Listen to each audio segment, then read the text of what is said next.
Thank you, Jared. Thank you to the team at the MCG. Round 7 from the Adelaide Oval as the Crows take on the Demons. Adelaide looking to build momentum and record their 4th win on the trot. The Demons trying to restore some credibility and try and find the ways of Paul Roos. Matt Clinch with you for Grandstand AFL. Anthony Tucker alongside me to call the action. No late change for either side, Tucks. That's it, Matt. Hello to you and hello to everyone. And a bit of a strange sight at Adelaide Oval. No sunshine as we speak. Bit of a cool day and a strong southerly breeze heading towards the scoreboard hill. So looking forward to an interesting clash. Melbourne obviously only the one win so far this season. Adelaide's got 3 in a row. They've just started to come good after a pretty poor start. So it'll be interesting to see how the game goes. Melbourne struggling to kick goals at the moment though. This game was always going to be interesting as to whether Taylor Walker would make his return after playing 1 game in the SANFL. After Brenton Sanderson flagged it at the start of the week, they decided the conservative approach was the way to go, and Tex will play in the SANFL in Clare tomorrow against Port Adelaide. Crows Premiership player Rod Jamison alongside me. Hello, Jamo. Clinchy, good afternoon, everyone. A chilly day here. Yeah, Taylor Walker was really close. I think there was a lot of debate, although we spoke to David Noble earlier, and I think within the club they were pretty firm around what time frame and the process in which he will return to the club. All going well.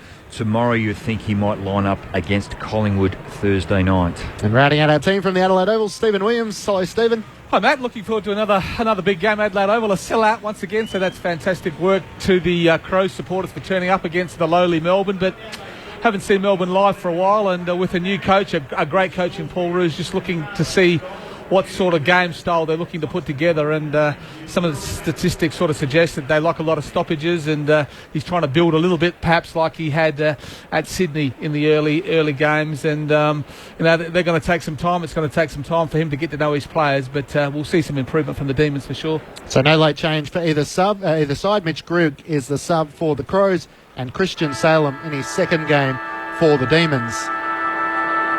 Thought Nathan Jones had won the toss, but we might be having a second take. For Adelaide, Jamo, 3 in a row and looking to try and build momentum. They have Collingwood after the bye next week. It is important that they start playing a little bit better footy rather than simply getting the wins. Oh, it's certainly, and the way that they were only lucky to get over the Western Bulldogs last week by 9 points. They didn't start as well as they would have liked, and they managed to work their way in and hold their lead at the final siren. But even today's game against Melbourne, with Melbourne only having the 1 win and Adelaide hoping to have their 4th, certainly up against Melbourne, the averages up to this particular point. The tackles, Melbourne lead the way. Hit-outs, Melbourne lead the way. The stoppage clearances just in favour of Melbourne. The centre clearances is a massive area where Adelaide are on top, almost double that of their opposition. So I don't believe it'll go all their way, and we have seen Melbourne, particularly last week against Sydney, want to hold it up, not give up the football, try and maintain possession, which doesn't sound indifferent to what any other side do, Stephen, but they are really slow in doing so, and when they don't have it, they just really congested. Yeah, it's just they need to get some power up forward, and the fact that they've lost a lot of their key tall forwards, it makes it really tough for them to play. When you are struggling to move the ball, that get-out kick where you can kick it to a big monster forward, they just haven't had the luxury of being able to do that. So it'll be interesting to see what they can bring to the game today. Okay, we'll get to elaborate a little bit more on what Paul Roos would be hoping to see this afternoon. It's round 7 from the Adelaide Oval. The Crows taking on the Demons on Grandstand AFL. You're with Anthony Tucker. It's going to be Mark Jamar up against Sam Jacobs. Looking forward to this battle today. The toss was won by Nathan Jones. Strangely decided to kick against the breeze. Thompson with the first clearance. Bit of a stubbed kick there by Riley. Well picked up by Viney. Out to cross off the left foot. Hooks it back, but the mark's taken by Hartigan at centre half back for the Crows. Hartigan's going to spread the ball out wide. He's got Laird, defensive side of centre wing on the outer side. So Laird just looking for an option. Now the umpire tells him to play on, so he's just going to kick long down the line. The kick falls short. Full stretch there is Rory Sloane. Takes the mark at half forward. About 80 metres out from goal. Kicks it up towards the forward pocket from behind. Podsiadly off hands to Dangerfield. Dangerfield snaps on goal. It's bouncing through. What a start for Patrick Dangerfield and the Crows. He's been on fire the last couple of weeks, and they've got the first goal after just 1 minute. It's Adelaide, 1 straight 6. Melbourne yet to score. Oh, just great work. And Patrick starting in the forward line too, just the ability to be able to work it down the outer side here at Adelaide Oval. And just looked at Jeremy Howe, the way that he went up in that contest, as did Patrick Dangerfield. But Howe lost his feet. Patrick stayed on it and was able to snap over his left shoulder. Just looks a different player, doesn't he, from the first 2 or 3 rounds where he really struggled to have any influence. His kicking was poor. He must have had some sort of injury, Jamo, because over the last probably 3 weeks he's been the outstanding player in the comp. So the Crows strike first at the Adelaide Oval. Meanwhile at Canberra, it's Port Adelaide who lead by 29 points against the Giants midway through the final term. Back in the middle, Jamar trying to follow up his ruck work, trying to knock it out. He's caught up in a tackle. Dangerfield having moved into the middle of the ground now, laying that tackle there. Adelaide by a goal, thrown back up. Jacobs trying to work it down against 2. A chance for the Demons to get the clearance. Bale with a kick inside the attacking 50. Cruel bounce for Smith, who wasn't able to trap it, but had Talia for support. Kennedy Harris as well, tackled for the Demons. He knocks it out. Laird trying to get it clear. Dangerfield running away from his attacking goal with a hand pass to Sloane. Inside the defensive 50, Talia's kick for Thompson. He had to sit an eternity for it. Grimes comes up with the ball. Hand pass to Watts. Backwards to Viney. They're giving up ground, the Demons. Watts from half forward chips it back to centre wing. And Tom McDonald takes the mark on half back. That's amazing. They started that passage of play on their 50-metre line and then end up with the football on their half-back line. Into the middle to Bernie Vince, playing against his old club, kicking to half forward for Turlich. He couldn't take the mark. Betts is there at half-back working hard. Jenkins as well for the Crows. Lyndon Dunn gets an opportunity. Flicks it up to Turlich. And knocks it on to Dunn.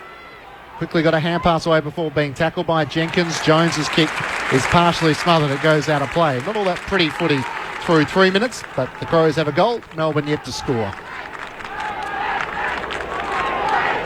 Boundary thrown right half forward with Melbourne in attack, kicking towards the city end in the first quarter. From the ruck contest comes down to Bale. Just gets a little kick forward and taking the mark out in front is Kennedy Harris. He's 65 from goal. Couple of short leads. He's now got one further afield from Dawes. He's taken an eternity to get this kick forward. In the end, he just dumps it to about 20 metres out from goal. Pack forms, comes off hands. There's Dangerfield again. Fast start for him. Misses with the handball. Cross gives it out to Watts. Watts off the left foot, hooks it back into the goal square, and Jacobs takes the defensive mark. Handballs quickly off to Riley. He's in the back pocket. Taken 3 bounces. He's now taken a 4th. He's about to run outside his defensive 50. 5 bounces. He's at half-back flank on the outer side, and the kick is a shocker off the side of the boot. Lands a couple of rows back. Nice mark by the man there in the second row, and a free kick now is going to go the way of the Demons, and the ball comes to Turlick. Turlick sums up the options, decides to go by hand to Bale in the middle of the Adelaide Oval. Kick over the head of Frawley. Kennedy Harris is the target. Worked it down to the front of the pack, then good crumbing. Quickly away with the hand pass. Inside the 50, Jones over the head of Pedersen. And it rolls across the boundary line in front of Talia and also Frawley. A boundary throw in 30 metres out from the Demons' goal. Just an inability to miss that target. He had some space, he had a leading target, but just couldn't find that 20-metre kick where the teammate can go back and have a set shot at goal. Thrown back into play. Dawes probably won down the tap as he was losing his footing. The tap went to Dangerfield though, off the outside of the boot to half forward. Betts couldn't trap it. McDonald's after it in the middle of the ground. Quickly with the hand pass away to Dunn, off a step to half forward. It meets Dawes on the bounce and just pitched the other direction. Allowed Laird to pick it up for Adelaide. Hand pass to McKay. Now away to Hardigan. Brown with a sweeping hand pass to Sloane, who had to pick it up on the half volley. Did well, the Adelaide midfielder. To Ponziadeli, centre wing. Able to work McDonald out of the contest and squeeze a kick forward. Jenkins one-on-one, brought to ground. Has support now from Matt Crouch. Off a step, Crouch inside the 50. Bounce is important. Nathan Jones has got back, as is Kerridge. Betts is the crummer. He can't trap it, tied up against the boundary line. Jones is looking for the boundary. He gets it in the end. A throw in 30 metres out from the Adelaide goal. They're 1 straight 6. Melbourne yet to score through 5 minutes. Great tackle there by Neville Jetta. Eddie was in towards goal, wasn't he? If he broke that tackle, he would have run into an open goal. So terrific tackle by the young defender. From the boundary throw in, Jamar gets the tap down. Now chance for Vince from half-back flank. Vince up towards centre wing. Good pass. It's always been a good use of the footy, and Frawley comes out and takes the mark defensive side centre wing. Bernie Vince just had his first. I suppose I'm not sure if that was a jeer, a cheer, or didn't sound like a boo though. You can notice though when Bernie gets it, he's still got terrific skills, hasn't he? Hits his targets. Here's Vince on cue. Went back with courage, couldn't take the mark. Now Jensch is almost dispossessed. Needs to try and tap the ball out. Burns was hot on his hammer. In goes Matt Crouch. Good handball out to Thompson, to Jacobs in the 1-2. Back to Thompson from centre wing. Kicks it towards Jenkins. A 2-on-1. That was against Jenkins. Coming over the top was done. And he spoils it out of bounds. We've got a boundary throw in left half forward members side with the Crows in attack. We've gone 6 minutes in the first term. It's Adelaide 1 straight 6. Melbourne yet to score. The Demons actually lead the inside 50s 4-2 as it's tossed back into play on centre wing. Jacobs wins it down to Sloan, whose kick is partially smothered. Quick hand pass away. And Adelaide able to just knock it forward through Jacobs. Kerridge outnumbered 2-on-1, and Jones will get back there first. Hand pass away to Jetta, giving up ground to Cross, who kicks from inside the defensive 50. Gave Bale a good challenge. Well trapped by Kennedy Harris, who gave away the hand pass to Turlich. Sweeping hand pass from Cross. Worked their way out of trouble through Howe. And then the mark is taken by Tom McDonald on the paint of the defensive 50. McDonald looks into the corridor. Not a lot of options, so he's forced to go down the line. Watts is the target on Riley. Ball comes down to the front of the pack. Laird's in there. Well tackled by Matt Jones. Comes to Chris Dawes of Melbourne. Watts as well tackled by McKay. Riley trying to break through the pack. And he's taken across the boundary line. A throw in on half forward for Adelaide. They're 1 straight 6. Melbourne yet to score through 7 minutes. Adelaide efficiency is only 55% with their disposals. Melbourne's 85, so there's a lot of pressure from the Demons, which is good to see early in the game. Good handball from Kerridge off to McKay. Kicks up towards full forward. Betts was his target. Comes over the back. Now here goes Turlock. He's had a good start to this game. Handballs inboard to Jetta, and Jetta's short pass is good. And he's got Howe at half back. Howe just spreads it dangerously across half back. Dunn took the mark in front of Crouch and spreads it out wide. Now chance for Pedersen at half back on the outer side. Runs his full measure. Long kick up towards half forward. Looking there for Dawes. Goes over his head. Going back with him is Hardigan. Dawes works his way to the front. Good tackle by Hardigan. Somehow Dawes got a left foot to the ball. Good body work by Watts. Now chance for Matt Jones. Goes backwards to Pedersen. Now Matt Jones again. He's at half forward. A high up and under kick towards the forward 50 for the Demons.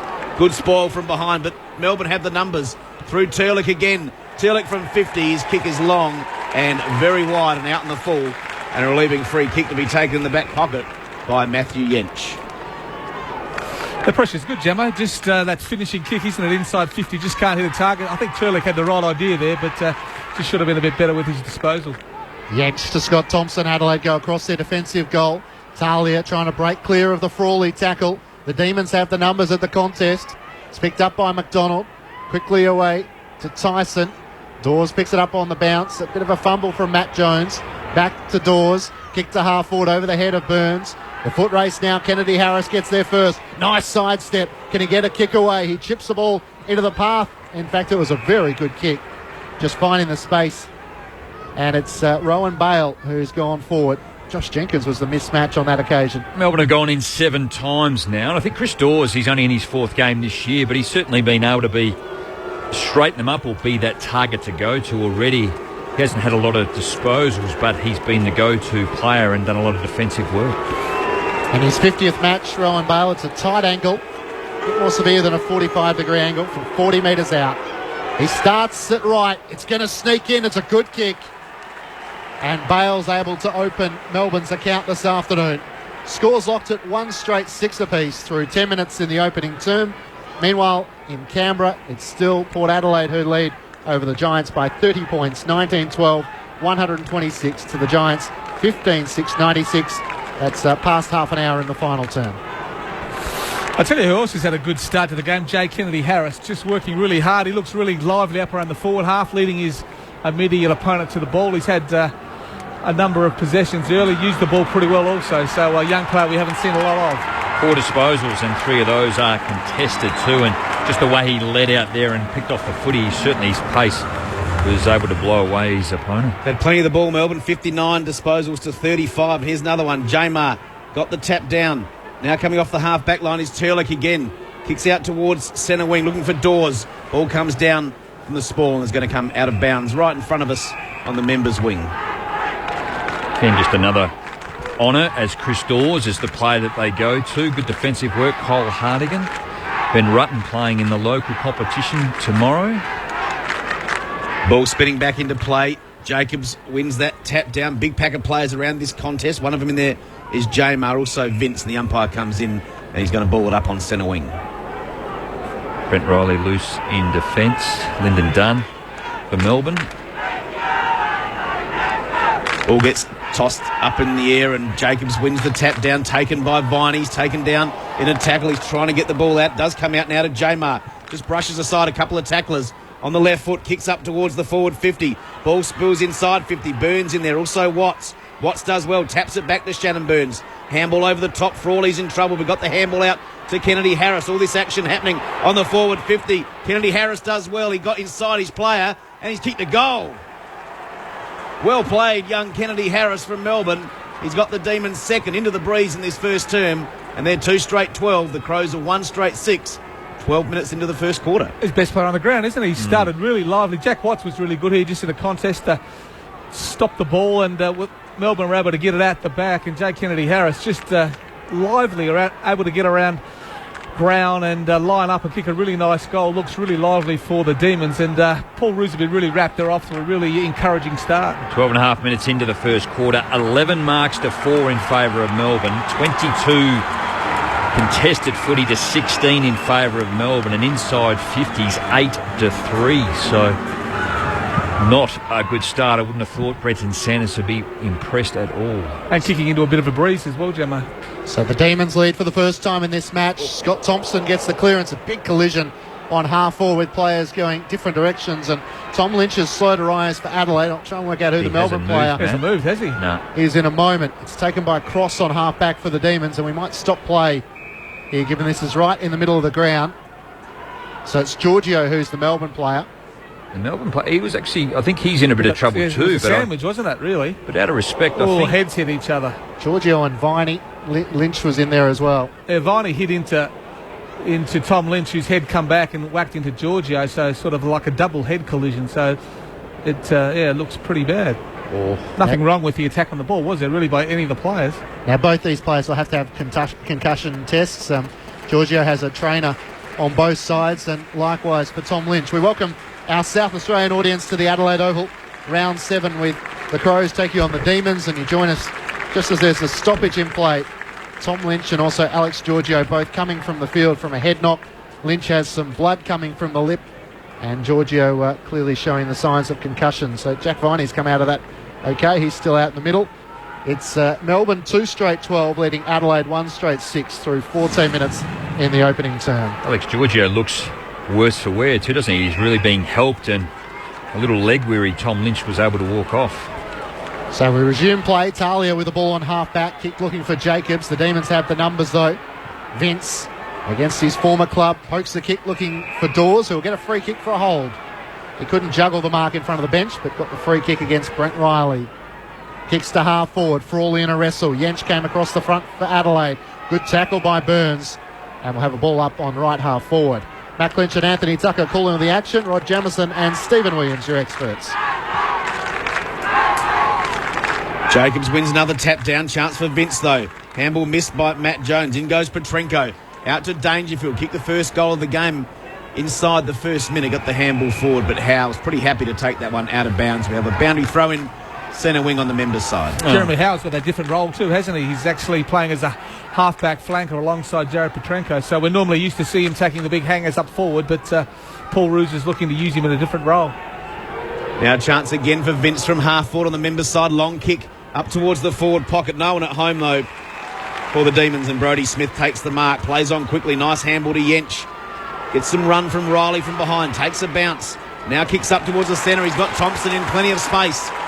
Open forward line. Just Josh Jenkins in there. Also now Dangerfield. Kick goes towards both those players, but ends up right in between them, and Grimes takes the mark for the Demons. He spreads the ball out wide to Pedersen, who marks at half back. Well, Josh Jenkins really called that like you were back in schoolboy days. He was just saying kick it long, which allowed the Melbourne loose to be able to go back and take an easy mark and consume his space.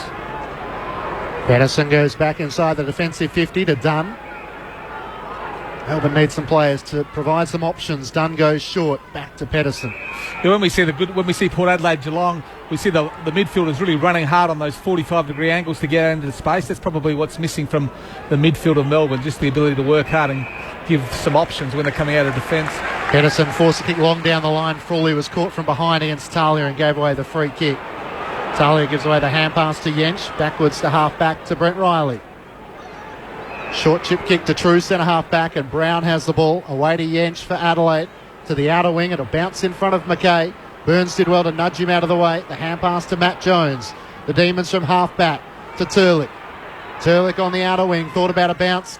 Short pass in the end to Chris Dawes, who had to pick it up on the half volley. Brent Riley with a good tackle. Kerridge left it behind. McKay tries to knock it out. Laird has it. Adelaide have the weight of numbers. Brown on half-back. Away to Smith. Smith with a hand pass back to Brown, who kicks around the boundary line, and it's taken by Laird, centre wing. Hand pass over the top to right.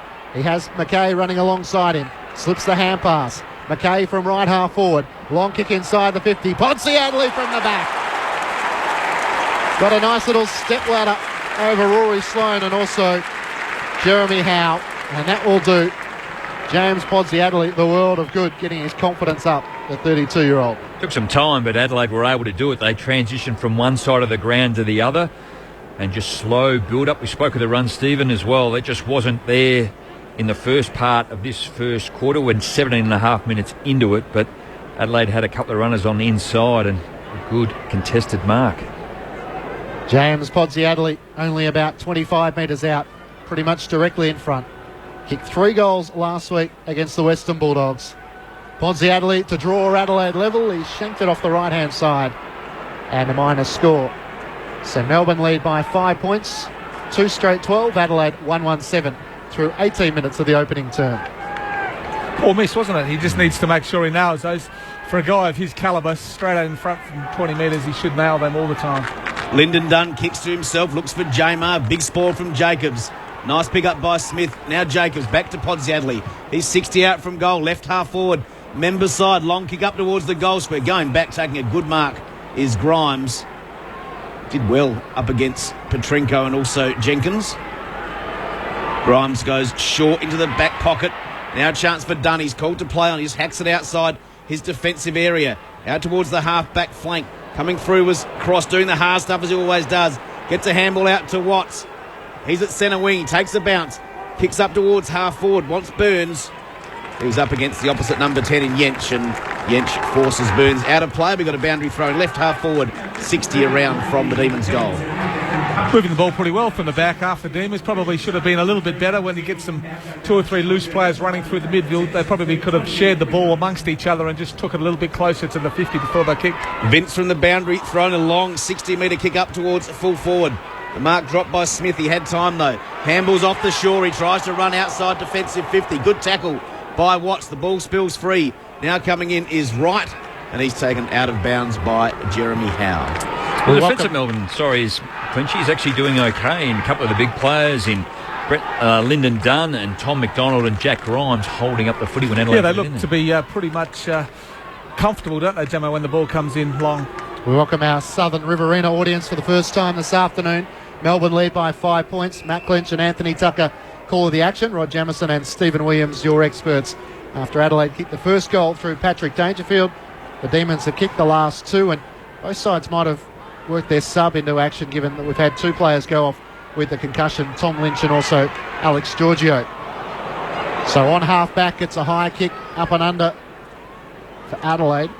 It's taken by Kerridge, who's well tackled by 2 players, Nathan Jones and also Christian Salem, who is the sub. So they've got the 20-minute concussion window for those players. Mitch Grigg for Adelaide and Christian Salem for Melbourne to play in the game and then reassess after that period. Looking forward to seeing him run around. I saw him last week, very clean left footer.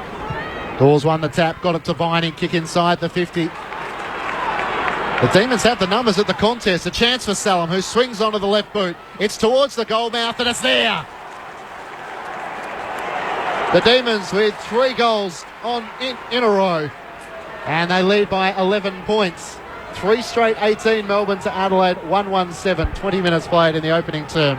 Really classy goal, wasn't it, that one? Just the way that Jack Viney, the young guns, he's able to get the ball in, and second man up probably should have done a bit better with the spoil, but on his left foot with very little time. I saw him last week on the TV, and he looks a real gun young player in Christian Salem, and great kick, great goal, and the Demons are up and about, and Adelaide have just started a little bit apprehensively, Gemmo. Well, we saw Adelaide do the same last week, but they're able to work their way back into the game, and again the reference would be if you're up against a Hawthorn or you're up against a Collingwood or a Geelong and you give the opposition a start like that, they will absolutely blow you away. But even still, the way Melbourne are and the way that they play, they're not going to give you too many opportunities, the way it's the congested game and the style in which they do. So Adelaide would want to fight their way back into the game very quickly. Well, Adelaide got the clearance, but Melbourne stand firm. The ball's now at centre wing with Tyson. Kicks up towards a very open forward line. Jack Watts managed to turn Brent Riley inside out.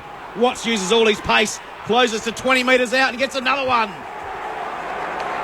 The Demons on fire here, 4 goals in a row. They lead by 17 points, 4 straight 24. Adelaide 1-1-7 after 22 minutes. And they're dominating on the stat sheet as well. 29 more disposals and 12 inside 50s to 6. Chris Dorr is the player. He's 6 possessions already, but his ability to lead up and mark the ball and then make some good decisions when he does get the ball, just that quick release. The Demons were able to take the ball through the middle of the ground and negate the Adelaide extra in defence, and Jack Watts just used his body beautifully to push Brett Riley underneath the play and turned on it. Showed a nice turn of pace we don't often see from him as well, so really good signs from the young star. 80% efficiency to 66 Adelaide, 18 marks to 10 in favour of Melbourne, 12 inside 50s to 6 and 17 tackles to 9 in favour of Melbourne. The Demons by 17 points. Jamar one down the tap. Viney was taken high and he's off and running. Took the advantage. Kicks inside the 50. Over the head of Dawes, but Kennedy Harris takes the mark. Yeah, it's a little bit concerning now for Adelaide. Just the young Demon players up and about those inside midfielders. Crosses found a lot of it. Jones, Viney, Tyson. Viney was a player then. Just his ability to win the ball in hard and charge out of that stoppage was terrific. And then the kick, Kennedy Harris, has been outstanding. So Kennedy Harris on a 45-degree angle. He's only about 20 metres out to try and really give the Demons some start here at the Adelaide Oval. He started it out to the left and it won't come back enough. It's out of bounds on the full. So Melbourne 4 straight 24, Adelaide 1-1-7 through 23 minutes. Just bad luck, wasn't it? Poor miss really and he's only a young guy, I understand that, but you can imagine the Crows are going to come back at the Demons, so when they get opportunities as easy as that one, they need to make sure they make the most of them. So Smith for the Crows took a couple of bounces, gave it to Crouch. Now it's with Hardigan. Short pass, dangerous. Well done by Pedersen. Got the big spoil on it. There's Dawes. Taken down by Crouch and a good tackle. In goes Smith for the Crows. Back in goes Crouch. All this action about 55 out and a free kick. It's 55 out from Melbourne's goal and a free kick. Well done, Matt Crouch. Couple of good efforts. He's got the free. You get a guy that's only played a few games to come in and he's going to have to show the way, putting his head over the footy to win the football back in a dangerous area for Adelaide. They have got some serious thinking to do at quarter time. Demons by 17 points, 25 minutes into the first term. Mitch Grigg, who started the sub, he came on for Tom Lynch. Well done by Betts. Handball over the top to Podsiadly. He breaks inside 50. He's about 30 metres out. He goes straight across the goal. Was he going for goal or looking for Dangerfield? Doesn't matter because it's come off hands. We've got a boundary throw in right forward pocket for the Crows. I think he actually went for Dangerfield then. I'm not sure why you wouldn't kick it for goal. You're running, you're inside, you kick the ball to a one-on-one. Just a poor decision. Adelaide deep in attack. Jenkins and Pedersen doing the ruck work. Comes down to Dunn. He's lost it. Quick kick out of the congestion by Bale. Over the head of Salem. The foot race is on at half forward for Adelaide. Brown gets there first. Good tackle. Way by Salem. He's had an impact since coming into the game. And it's going to be a ball up right half forward for the Crows. I'd be leaving him on. I wouldn't be taking him off, actually. The way he was all class last week too, in a real congested, tight game, and the score probably was a little inflated in the end to Sydney, but the way he has come on and started and impacted this game already, he's well and truly up to this standard. Well, this is the best I've seen Melbourne play for quite a while, but certainly the best this season against a quality opponent with some real stars in their midfield. Melbourne have been outstanding. Jacob wins down the tap, tied up against the boundary line. Vince with a good bump on Laird. And Rory Laird gets to his feet. Just a little worse for wear. He's okay, though. Was that high, that bump? I'll have a look at it. That was nothing good. wrong. Bernie Vince. Toss back into play. Pedersen one down the tap against Jacobs. A free kick going Adelaide's way. Okay to take the free kick against Viney. A lot of discussion around Bernie Vince. He's had 7 disposals, 3 contested and 2 inside 50. So good start to him. Okay goes short to Matt Crouch, who spears the ball inside the 50. Jenkins caught behind. Had to make Grimes earn the mark, and in doing so, he gave away a free kick. So Grimes with the ball inside the defensive 50 for Melbourne. He goes short. He's got Matt Jones, who goes short across the face of goal. And there's Kennedy Harris in the back pocket on the members' side. Kicks it long up the line, looking for Dawes. He was caught behind. He gave away a free kick. Working his way to the front and doing a good job there was Sam Short. And he's got the free kick on half forward, 70 out from goal. Kicks it inside 50. Going back with courage there was Grimes. Was it Pedersen it was? He got knocked down. He's still down, actually. He gets up now, but the ball's in dispute just inside 50. 40 out from goal, we got a ball up. That's what you love to see, isn't it, as a coach? Cam Pedersen just, I think he was much maligned last season for an effort against Port Adelaide in the first game of the year, but that was terrific just to go back into the unknown, keep his head up and take a hit around the ears. Just great work for the team. The massive players around this ball up. Crows have a chance through Petrenko in there. Well done by Tyson. In the end, Petrenko wraps him up in a tackle, and we're going to have a ball up. Still 40 out from the Crows' goal. Earlier today, Hawthorn by a whopping 145 points over St Kilda, and Port Adelaide by 35 over the Giants. Their 4th win in a row. Port Adelaide now with a 6-1 record, the same as Hawthorn, as Brown gets it to Dangerfield. Dangerfield from right on 50. Big hook. That one goes 3 or 4 rows back out on the full, and Melbourne will take the relieving kick. Ball certainly seems to be travelling further to the scoreboard end, so the Demons have done well. 4 goals into it's a terrific effort, and Bretton Sanderson, I'm sure, will be quite annoyed at quarter time with his team.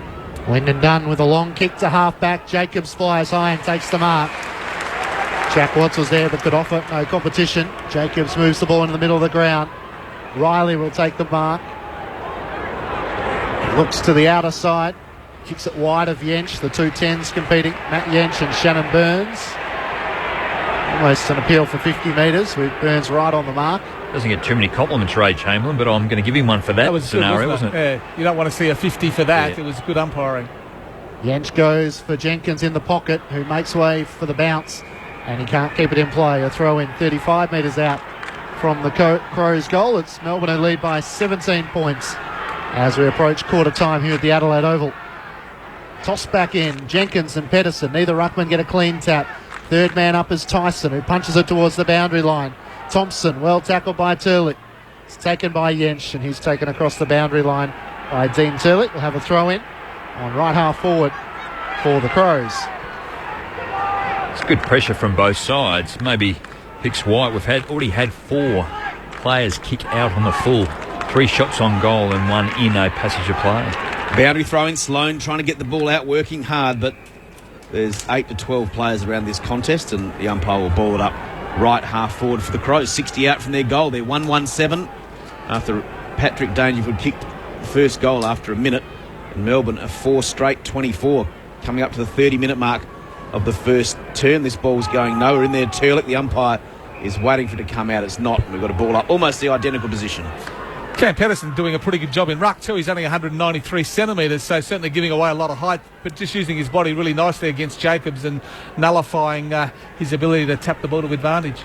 This occasion is won by Jacobs down to Kennedy Harris. He's wrapped up straight away in the tackle. This ball is going nowhere, and again another ball up. Still 60 out from Adelaide's goal, but right half forward on the outer side. And that'll just about get us to quarter time. So after Adelaide kicked the opening goal of the match through Patrick Dangerfield, the Demons with the next 3 goals. And at quarter time, it's Melbourne who lead by 17 points against the Crows. 4 straight 24, the Demons. Adelaide 1-1-7. All individual goal kickers, Dangerfield for the Crows, Salem, Watts, Kennedy Harris and Rowan Bale for the Demons. Quarter time here at the Adelaide Oval. It's Melbourne by 17 points. Grandstand AFL on ABC Local Radio, Radio Australia and Grandstand Digital. Hi, I'm Simon Marnie. The ABC Delicious Magazine Produce Awards are on again. Nominations are open in the following categories: Outstanding Farmers Market and ABC Local Radio Community Award. Go to deliciousproduceawards.com.au to nominate. Nominations close 11th of April. The 2014 Delicious Produce Awards, proudly supported by ABC Local Radio. Saturday footy. Grandstand AFL. About 80 metres out from goal, kicks it up towards the forward pocket from behind. Podsiadly off hands to Dangerfield. Dangerfield snaps on goal. It's bouncing through. What a start for Patrick Dangerfield and the Crows. Watts does well, taps it back to Shannon Burns. Handball over the top, Frawley's in trouble. We've got the handball out to Kennedy Harris. All this action happening on the forward 50. Kennedy Harris does well. He got inside his player and he's kicked the goal. Well played, young Kennedy Harris from Melbourne. Dawes won the tap, got it to Viney, kick inside the 50. The Demons have the numbers at the contest. A chance for Salem, who swings onto the left boot. It's towards the goal mouth and it's there. Kicks up towards a very open forward line. Jack Watts managed to turn Brent Riley inside out. Watts uses all his pace, closes to 20 metres out and gets another one. The Demons on fire here, 4 goals in a row. Grandstand AFL. On ABC Local Radio, online and on ABC Grandstand Digital. Quarter time at the Adelaide Oval. The Demons by 17 points over the Crows in round 7. 4 straight 24, Melbourne to Adelaide, 1-1-7 earlier today. Hawthorn defeated St Kilda by 145 points, 27 goals to 4. And Port Adelaide defeated GWS by 35 points. Rod Jamieson and Stephen Williams, your experts. Yeah, what a wonderful start by the Demons after the Crows kicked that first goal from Dangerfield. He looked like the Crows were certainly up and about, but to the Demons' credit, they're just able to steady themselves a little bit, win some really good ball around the stoppages, get the ball inside their 50, and they've looked really dangerous when they've gone inside 50. They've been in 13 times to Adelaide's 11, and when we consider last week they only went inside 50 37 times for the game, it's a really encouraging start. Chris Dawes has been really outstanding with his ability to move up the ground and provide a target in that forward half. Just with Kennedy Harris, the smaller unknown around his feet, he's been a real live wire, and he's certainly caused a lot of problems for those Adelaide defenders in the midfield. Viney has really worked hard to get his hands on the ball. Bernie Vince has used the ball really well, and I really like the defence of the Demons. Turlich back there with his run and carry. Dunn's another one, and when the ball has come in long, the Demons have looked very much in control back there. Another really good player is Cam Pedersen, whether playing on the ball or resting that kick behind the play. His ability to compete with the taller Jacobs has really been a highlight of his game, and one effort where he went back with the flight of the ball and got hit by the pack was something that certainly his teammates will be really rapt with him doing. Also, Jack Watts, obviously a player that a lot of people talk about, Jack, but his start to the game has been good. He's had 6 possessions, he's kicked a goal, he's looked really dangerous up forward, and we've seen him actually get into top gear and run away from Brett Riley, so he's certainly got that speed when he wants to use it, so a good start to get a bit of confidence into his game as well. So Paul Roos would be wrapped in his team. They've done everything he would have asked of them, and we thought it might have been a dour struggle, but they've certainly looked to get the ball out in the open and run and carry. So good signs from Melbourne early in the game, Jamo. Yeah, Brenton Sanderson, I think the other way would be bitterly disappointed with that. The start was great. They were on the board and they're up and about, and Patrick Dangerfield was waving his arms to engage the crowd, but since that point, Melbourne have really just taken control, and up until only late in that last quarter, all the stats were very much in favour of Melbourne's way. The efficiency still at quarter time, 78% Melbourne, 66 to Adelaide, but just their lack of ability to be able to shut some players down. You're right, Chris Dawes is the go-to player. Thought Christian Salem coming straight on and had an impact and kicked a goal too. Looks classy. We spoke about Lyndon Dunn and Tom McDonald and Jack Grimes in the back line for Melbourne. They are defending really well, and Adelaide can't penetrate them and get around them, so they're positioning themselves very well. And I guess Adelaide need to be patient, but at times when they've got the football again, probably the first 3 games, I thought at times they transition really slowly, and they've been able to do that, or Melbourne have restricted them again in that area. So somehow they've got to pull the trigger and have those runners on the 45 coming through and create and get it on quickly and really try and manufacture something at the moment. So Scott Thompson once again, great quarter, 9 disposals. Rory Laird has 8 Matty Yench has had 4, but Sam Jacobs 13 hit-outs, and one good thing, Sam Kerridge is running with Nathan Jones, and he's only had 3 disposals in that first quarter. And for the Demons, Jones has 9, Turledge with 8, also Lyndon Dunn with 8, 7 to Vince, Dawes, Kennedy Harris and Viney. But all the team possessions are Melbourne's way. Inside 50s 13 to 11, clearances 11 to 7, possessions 100 to 87, contested possessions 40 to 32, and kicking efficiency 77 to 66, all Melbourne's way. So Adelaide's slow starts continue to be a problem after kicking 1 goal to 4 in the opening term last week against the Western Bulldogs. The Demons with plenty of optimism in the opening term, and Kennedy Harris had a shot from 20 metres out. They could have made it to 5 goals to 1, although Podsy Adelaide had the same chance at the other end. Now, you're not going to get much better midfield than Adelaide have got right at the moment. Sam Jacobs, Scott Thompson, Rory Sloane and Patrick Dangerfield. That is their number 1 midfield. That's as good as they get. Yeah. That's as good as anyone has got in the competition. So second quarter on Grandstand AFL about to get underway. It's the Demons who lead by 17 points. Sorry, Matt. Brent Riley up forward in this particular quarter. And there's a bit of pushing and shoving going on in Adelaide's forward line as well. Jamar wins the opening tap, got it down to Viney. The hand pass just too slip for Vince, although he did get a kick away.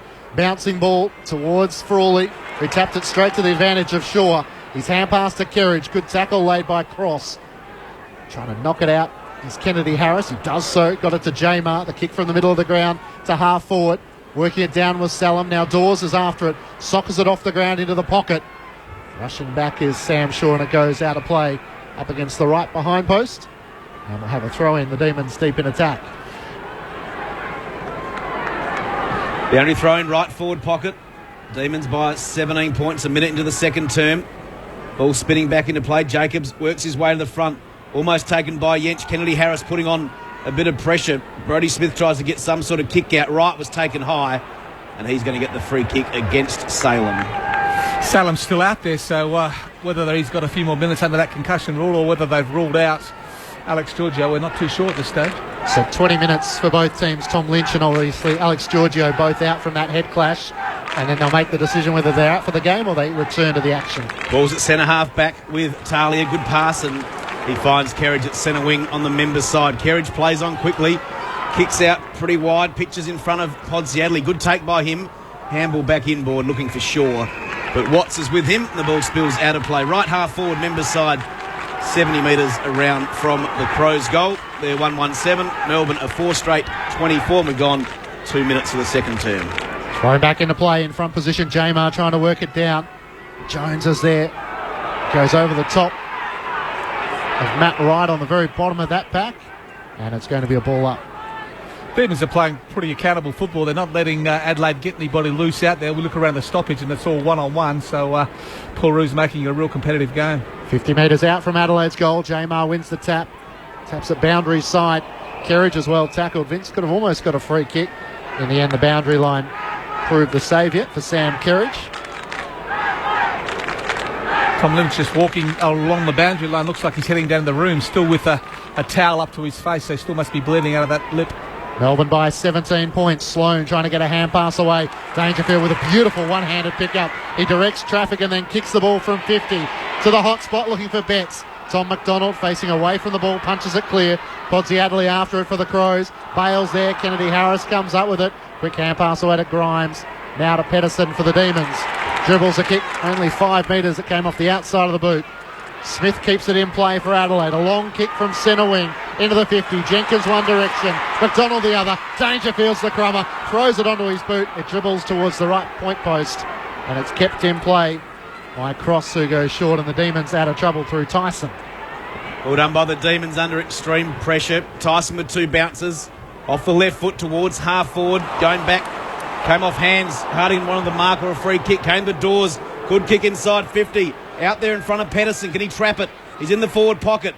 On his back there is Yench. Well done by Yench, but Pedersen, huge strength. But now the ball has gone out of bounds. Well done by Matthew Yench against a much bigger opponent in Cam Pedersen. Great kick by Chris Dawes. Just hit and run on rather than hitting. If it just would have bounced on the end and stayed, it would have been a walk-in goal. So great transition play by the Demons. Demons by 17 points. 4 minutes gone in the second quarter. Boundary throw in deep in attack. Right forward pocket for Melbourne.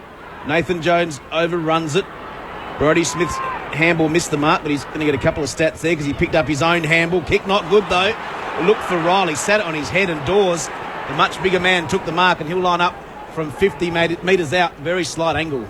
Gee, deep in the defensive area, to kick a 20 or 30 metre kick inside and to leave it up in the air as long as that, always very dangerous, regardless of the opposition. But certainly Chris Dawes in the vicinity took an easy mark.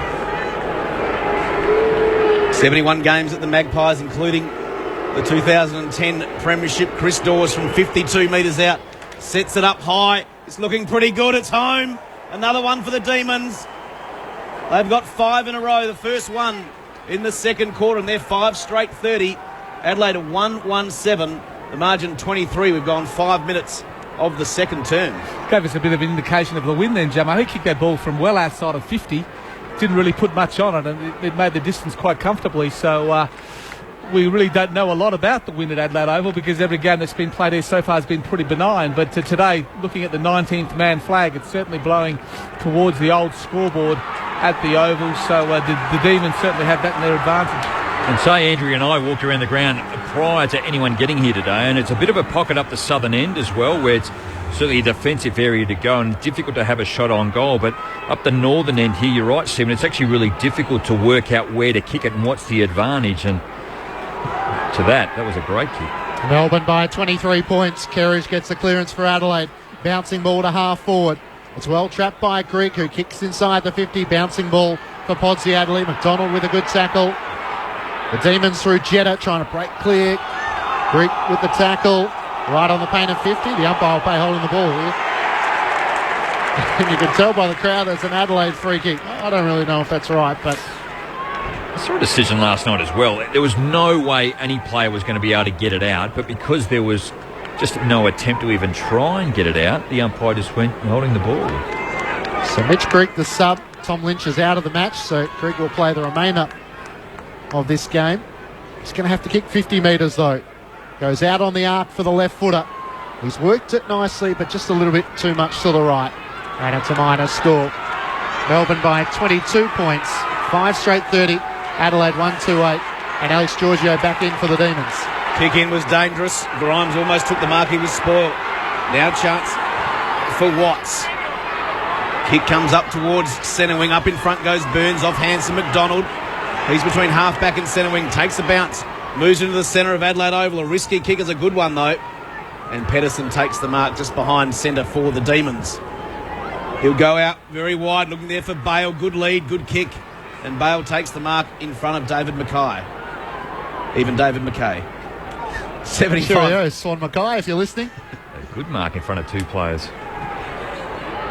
Very good, Gemmo. 75 metres out as kick is long up towards the forward pocket. Podsiadly goes up with one hand and just taps it out of bounds. We've got a boundary throw in 40 metres around from goal.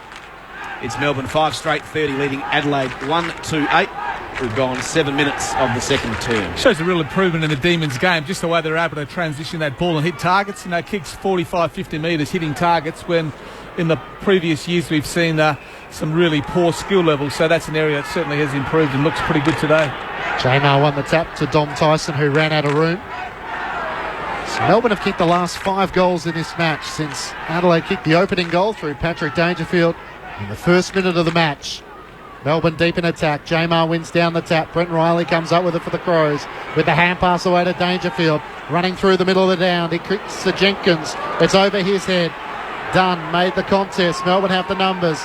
Pedersen, his hand pass missed Dunn.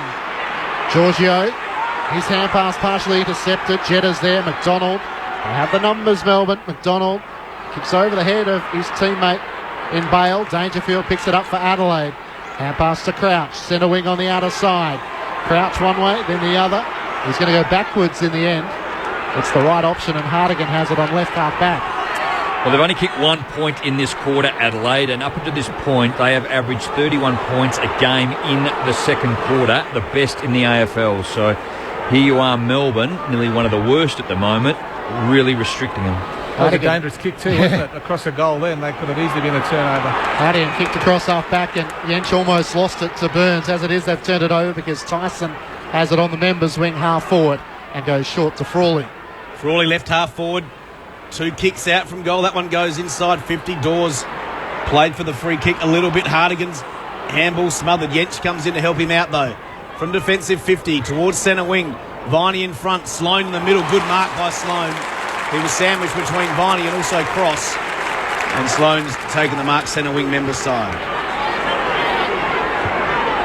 Sloane just kicks long. Poor kick towards half forward. You think Howe was his leading forward the way he found him beautifully, and Jeremy Howe's got the ball at half back. Short pass from Howe to Pedersen, defensive side of centre, spreads it out wide. Plenty of room out there for Burns. Shannon Burns from right half forward, kicks into the pocket. Kennedy Harris dives and takes the mark in front of Laird. Hard up against the boundary. Right forward pocket, about 20 out from goal, but a very tight angle. Chris Dawes had 10 disposals. Kennedy Harris has had 10. So for predominantly forwards, that's a great work rate and a tough kick for goal here. But the Demons are really up and about and look by far the better team, Jamo, at this stage of the game. Indeed. 1 goal to 1 behind in favour of the Demons in this term. Kennedy Harris, he's going to go the drop punt from that right forward pocket. It was always near side. You thought he might have tried the check side there, but minor score for Melbourne, their first of the day. They're 5-1-31 and Adelaide a 1-2-8. We've gone 23 minutes. We spoke to David Noble in our local program today, and he spoke of the turnovers that Adelaide were giving away in the first 3 or 4 games, and they were monumental in terms of the rest of the competition, but he put it down to just concentration. And here you are again up against Melbourne, who is struggling at 17th today, and you wouldn't have thought it'd be concentration. The pressure's been tremendous. Well, you mentioned it a quarter time, Jamo. The way the Crows are playing is very similar to how they started off in their first 3 games. Just really stagnant, finding it hard to get the ball from half-back through the midfield. Demons are doing a great job in holding them up. Matt Wright has it on half-back and he's turned it over. Kicked it straight to Jeremy Howe, who marked in front of Petrenko. So the Crows struggling with any fluency in their movement at the moment, and Melbourne have a lot of numbers back behind the ball, which is working for them at the moment. Howe goes short. Cross has kicked it over it. The head of his teammate Giorgio, although Podsiadely's overran it. Has to go back in and try and win it. Sloane's there. A hand pass to Jacobs. Off a step, Jacobs kicks the ball to McKay, who marks on the 50. We're back in from here on the run. Then the cross, just unforgivable, wasn't it? That's just a really poor skill error. McKay pops it up. Howe with a strong mark in defence. Not sure who it was intended to. Betts was in the goal scare. It was a good mark from Jeremy Howe, flying across the side of the pack and taking the mark. 3-on-1 too. David DeVince back to Howe. Betts is lurking. Howe's looking for the boundary line. Has Betts kept it in? No, he hasn't. It's always dangerous, Eddie, in that little vicinity. 15 to 20 metres out from goal. It's a throw-in up against the left behind post. That's what Adelaide have to realise, that if they can put enough pressure on Melbourne, they're known for turning the ball over. So they just have to keep working hard to get themselves back into the game. Boundary throw-in, well done by Cross. Got the handball out towards Vince.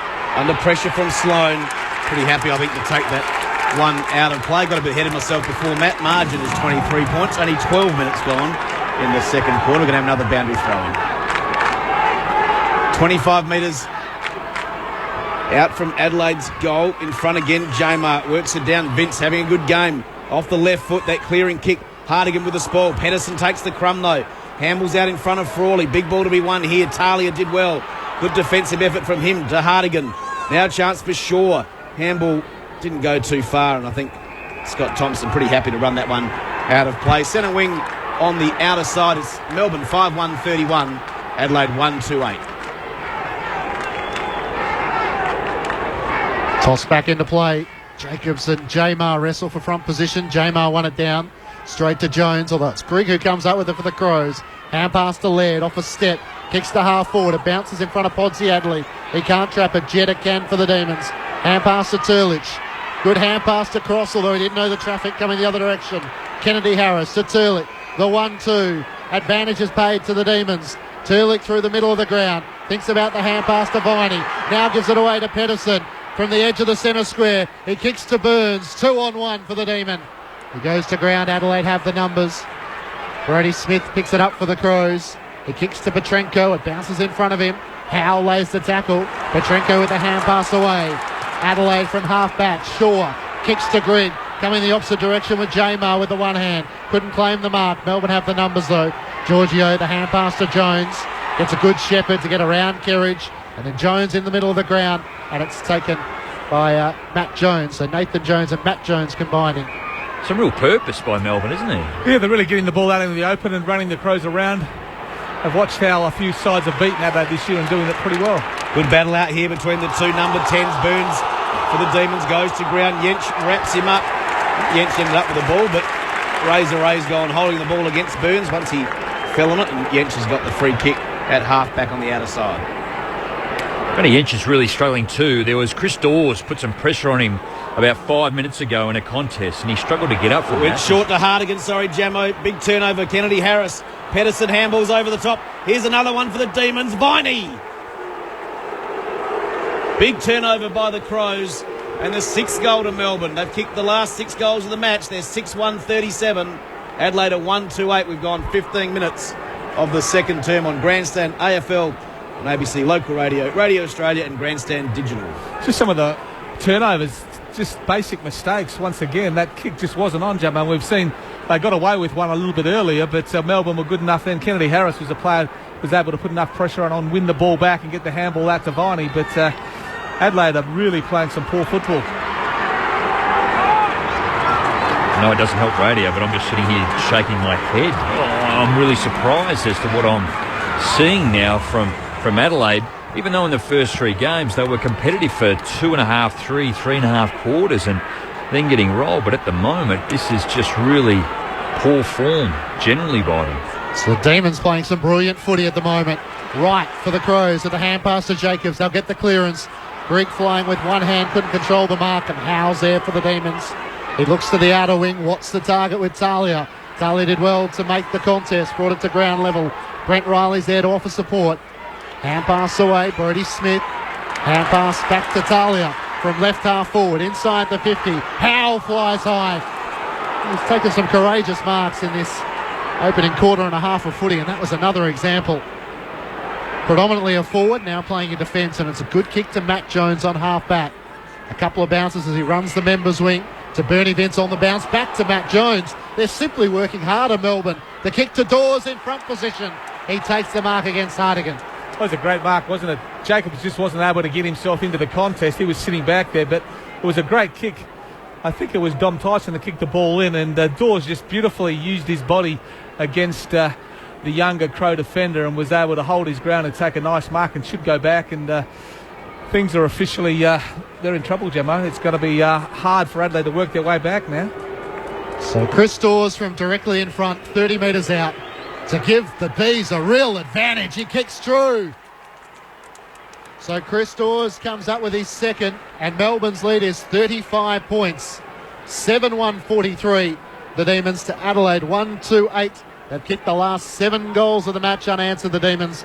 The only concern is that Jack Watts has come into the bench. I'm not quite sure what it was. I'm just looking on a replay here. He was involved in a contest and there was no real contact, but geez, he pulled up very, very quickly and it looks like lower back of some sort. So he's gone straight to the mat to get some work done. But Chris Dawes, in his 4th game back, he's been a real... prior to the game, I'm going, where are Melbourne going to get their goals from? Shannon Byrne had 5, Dawes had 5, James Frawley had 5 and Jack Watts 4, and all of a sudden Chris Dawes has just had an outstanding quarter and a half and kicked 2 already and certainly presenting himself. Back in the centre, it's Pedersen up against Jenkins. In goes Kerridge. Also cross there for the Demons. Ball spilling around. Now the clearance for Matt Jones. Just hacks it forward, gets about 40 metres. Ball inside 50. Jamar does well to trap it. Now he goes to ground level. In goes Laird. Couldn't grab it though. Vince grabs it. Shaw wraps him up. He gets dumped. In goes Dawes again. Handball over the top to Tyson. On the left foot, has he hooked it back enough? He hasn't. A minor score, but the Demons doing all the attacking. 7-2-44. Adelaide 1-2-8 in this quarter.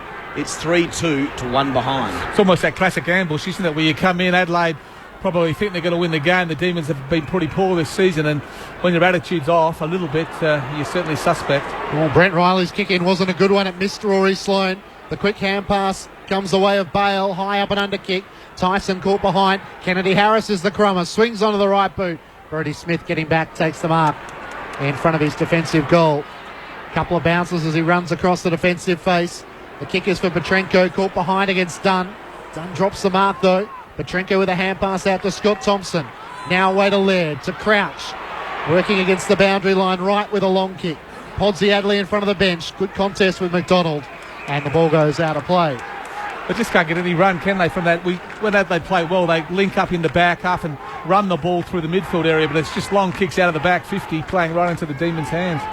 Crows aren't even hitting targets at the moment. The Demons with all the run. Thrown back in. Jacobs one down the tap.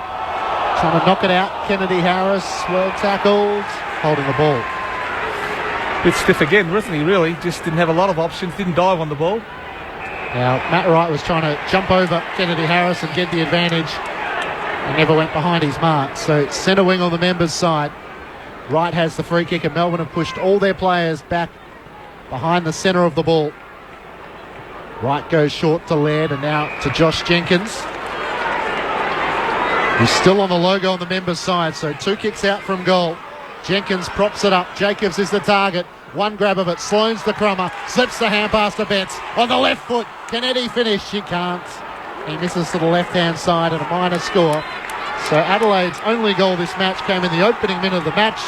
We're now 20 minutes into the second quarter and the Demons lead by 35. It's like Daniel Cross is on Rory Sloane. He hasn't had a big impact on the game. He's had 9 disposals, 6 contested, but a very experienced player doing a good job. Seeing Jeremy Howe come back on after having a spell like him down back. 4 intercept marks this quarter, 5 marks for the game and 11 disposals in that new role for him as the kick comes towards centre wing and a nice mark taken by Dangerfield. Coming up for possession number 11, kicked that opening goal of the match inside the first minute. It just goes backwards. And now Hardigan has it for the Crows. Chips it further forward, a little bit of space here now for Talia. He's got about 10-15 metres, so he just launches it long towards the pocket. Jacobs up in front was his target. At ground level, chance for Wright. Handball to Thompson. Can the Crows get their second? On the left foot, it's hooking. It's hooking through. Finally, the Crows have their second goal, and the margin's been cut back to 29 points. Adelaide 2-3-15. Melbourne 7-2-44. Well, I guess they've just thrown Sam Jacobs whilst he's resting up forward, and on 2 occasions have just gone long and deep. He's at the top of the square, and whether he takes it, which he hasn't been able to do, he's just brought it to ground. And certainly Brenton Sanders will be hoping just create a contest, get it deep into the 50, because at the moment they're lucky to get it inside 50. Inside 50 is 22, Melbourne 19, Adelaide. I think the key was the Talia, where he's able to take that short ball and then move on quickly rather than go back behind his mark. He played on, got that bit of extra distance, and they're able to get it in there and put some pressure on Melbourne. So Melbourne by 29 points. Here's Dangerfield with a clearance. He has a bounce to finish from 50. Dangerfield kicks a goal. Now McDonald will plead his case as to whether it was touched, but Patrick Dangerfield from the middle of the ground trying to lift his team off the canvas. We'll have a score review, you imagine. And we will. Again, Tom McDonald's pretty adamant, isn't he? He's in the square. The umpire said it was touched, so... Now the question is, does the cameras provide any advantage as to whether it was touched? Not really. Oh. Slow motion. Oh, yep. Certainly Brush the fingers. Yep, are behind. The first one didn't show that, did it? But No. that's a good review, that one. I would have made the highlights reel Patrick Dangerfield if it had been a goal. It's a behind, and Melbourne's lead is 28. Just couldn't get on his right boot, could he? He had to kick it on his left and just didn't quite have the distance. One of the best calls, though, Matt, of a rush behind I've seen. Thanks, Dustin. Still make the highlights reel. I'll have a chat to Andrew about that. Put it on. Just lifted their intensity, Adelaide. I think in the last 5 minutes you can just see they're attacking the ball a bit harder, looking a bit more desperate, because they'll be looking at the scoreboard and thinking if they don't start to get into the game now, it'll be over. J-Mar won it down, somehow ended up getting a little 10-metre kick forward, but Crouch does well. Good tackle laid there on McKay. We're going to have a free kick now, though. How tough is he, Jack Viney? Doesn't he just love a contest? He's a great little player. And 2 of the other blokes that he collided with went off, and one's still off the ground, and he's been up and about. The apple didn't fall far from the tree there. His dad Todd obviously was tough as nails. Kick up towards Jenkins. Got to get himself into this game. He marks 55 out. Adelaide having a little moment. Finally, they're 28 points down, closing in on half-time. Long kick towards full forward. Eddie Betts comes in, might have been taken without the ball by Turlick. No free kick. Either gathered by the boos. McDonald, handball out to Bale. He gets wrapped up almost. Kennedy Harris does well. Off to McDonald. He just hacks it as far as he can up towards centre wing. Looking for Dawes, but the mark taken by Talia. Talia into the middle of the ground. It's taken by Laird, and now to Sam Shaw. Steps around Pedersen, and then from the middle of the ground, it's off the outside of the boot. A bouncing ball that eludes Dangerfield. Vince trying to work it to the advantage of Viney. Now done. Away to Nathan Jones. Still inside the defensive 50 for Melbourne, but it's a good pass. And Dom Tyson takes the mark. Tyson goes short, and Viney continues running. Another possession. I wonder if he'll ever wear the headband. Like his famous dad? Yeah, I don't know. Might have it at home in the wardrobe, and when he gets to a certain part of his career, out it comes. Bring it out. Don't think he'd come off at the sight of blood unless he was forced to. Jack Viney. A great mark by Dangerfield as Viney went down the line. And Dangerfield taking the intercept mark. Chris Dawes was there. There's a couple of tall timber in the pack, but Dangerfield did well. Keeps looking for Jenkins. Caught behind against Dunn. At the back of the pack is Jetta. The hand pass to Viney. Stepped around a couple of Adelaide players. Got it back from Cross. Viney off the left boot. High kick to Dawes at half forward. He has two to beat. Talia comes in from the side. Dangerfield has it for the Crows. Oh, he hand passed it to Laird and sold him into trouble. Shaw left it behind for Adelaide. Pedersen did well to pick it up. The hand pass just too high for Jamar. Sloane trying to pick it up. He can't do so. McKay's in there. Jacobs for Adelaide. Away to Riley. Podsy Adelaide his shoelaces. Back to Brent Riley on the defensive 50. Got around an opponent. Now he has time from half back to kick to Sloane. Trying to palm it down to Petrenko. Watts is back on the ground. He's well tackled. Petrenko. And also Rory Sloane laying the tackle on that occasion. Will have the ball up. Brett Riley's kicking Adelaide's way. Just keeps missing targets. It's a classic attacking move from that back half, but he just needs to make sure when he goes short, the ball finds an Adelaide player. Ball up just forward of centre with the Crows in attack. They've had the last 3 scoring shots. It was 36 points the margin at the 19-minute mark of this term. Now 28. We're closing in on half-time. Adelaide got out of jail then too. The handball just over the top of Jamar. Otherwise, there were numbers for Melbourne there, and they were deep into their 50. Jamar doing well, gets another clearance off his right foot this time towards Pedersen. With him is Shaw. Shaw did well, then got tackled. Frawley came in hard. Might have given away a free against Riley, but play on for the moment anyway as the umpire comes in and he's going to ball it up right half forward for the Demons. We've gone 27 minutes of this second quarter at Adelaide Oval. Round 7 action on Grandstand AFL. We've got a free kick, and it's going to go the way of Rory Sloane. So the acting co-captain, Rory Sloane, from half-back. It's going to go short into the middle. He's got David McKay, and he's going to take off and handball to Laird. Laird quickly away with the hand pass to Crouch, who did a 360 now off the left boot. Chips the ball inside the 50. And Vince is able to take an intercepting mark. To be fair, the kick from Crouch didn't give the forwards much of a chance. Vince works it to half-back to Kennedy Harris, who has been great for the Demons. And into the middle of the ground, it's taken by Matt Jones. The Melbourne runners doing his very best to slow the game down or get them to slow it down, and yet they're going to turn the footy over here. Jones looking for Pedersen. They left it behind. Laird picked it up. He blazes away inside the 50, and Watts takes the mark out of metre on Matt Wright. Now this might be 50 because Wright tried to put on a smother when he wasn't behind the mark. So probably got some time. There's 27 and a half minutes gone. The next goal is so important if this match. If the Demons can get it, just take the momentum out of Adelaide. Jack Watts in the middle of the ground. Time elapses for half-time. So another dominant performance by Melbourne in that quarter. They kicked the first 3 goals before Adelaide came up with their second goal of the match in the 21st minute. Half-time, the Demons lead by 28 points, 7-2-44 to Adelaide, 2-4-16. For the Demons, 2 goals to Chris Dawes, individuals to Salem, Watts, Viney, Kennedy Harris and Bale. While for the Crows, individual goals to Scott Thompson and Patrick Dangerfield. Rod Jamieson and Stephen Williams. Talk us through it. We didn't expect this coming to the game. I think we all would have thought that at home Adelaide starting to put some games together would be far too skillful, accomplished than the Melbourne side, but we can't praise the Demons enough. They've been outstanding in this first half of 47 goal 2 to 2 goal 4. Can't remember the last time Adelaide has been held to 2 goal 4 at home. So an outstanding defensive display, but also when they've had their opportunities to attack, they've really been very efficient up forward. Chris Dawes has been terrific. Jay Kennedy-Harris has been... They've probably been the two players inside the forward 50 that have just made the most of opportunities. They've taken marks. They've won the ball on the ground. They've made good decisions. Through the midfield, guys like Matt Jones, Dom Tyson, Jack Viney have been real good sources of ability to win the ball. Bernie Vince has had 12 possessions himself, and I've really been impressed with Jeremy Howe's game.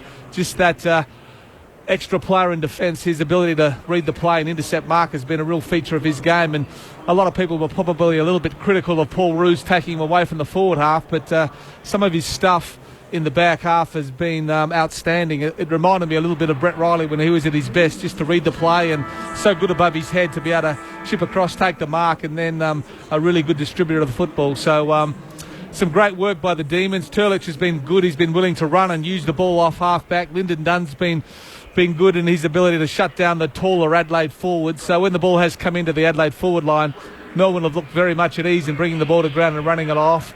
And they've been able to stop that run and carry that the Crows are known for from their back half. So lots of ticks for Melbourne at half-time. There's a lot of football to go in the match, and you would imagine Adelaide will have some time to get themselves back into the match. But nobody probably at this ground would have expected the Demons to go in at half-time with 28-point lead. And certainly the 18-minute mark of that quarter too, they got it to 36 points, so they're able to pull it back a little bit. But Melbourne have had 20 more disposals than Adelaide, and we know that they're going to consume and hold the footy, but Adelaide's efficiency overall is at 63%. Now, that's exceptionally low overall, where Melbourne's at 77. And when you have a look at the key forwards, 24 inside 50s, 22, but Posey Adley has only had one mark up forward. Josh Jenkins has had 2, and a couple of the smaller players in the forward line. Petrenko's only had 4 disposals, 2. Eddie Betts has only had 3.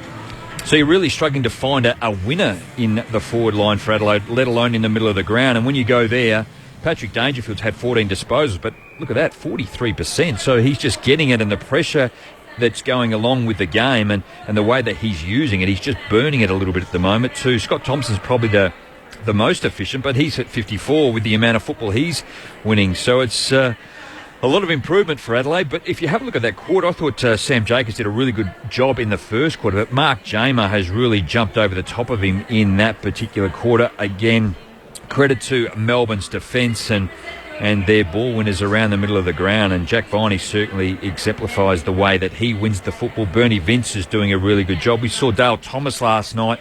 Just the occasion was too much for him up against his old side, but Bernie Vince has been able to slip right in and win enough of the football for Melbourne here. And look, they have got some serious work to do, Adelaide. They've been able to nullify Rory Sloane a little bit, and Hardigan and Smith out of the back line, turning the football over particularly, and it's costing goals. So Adelaide have got some serious work to do. Half-time here at the Adelaide Oval, the Demons lead by 28 points. Adelaide were forced to use their sub midway through the second quarter, with Tom Lynch out of the game, so Mitch Greek comes in. There are a couple of injury concerns. Alex Giorgio was in that contest as well. He was able to return to the field, so Christian Salem puts back on the red vest, although there's a bit of a concern over Neville Jetta at half-time, and also Matt Yench for the Crows, so plenty to take place at half-time. Earlier today, Hawthorn defeated St Kilda by 145 points, and St Kilda by, Port Adelaide by 35 points over the Giants in Canberra. Half-time here at the Adelaide Oval, Melbourne by 28 points. Let's get the latest from the ABC newsroom.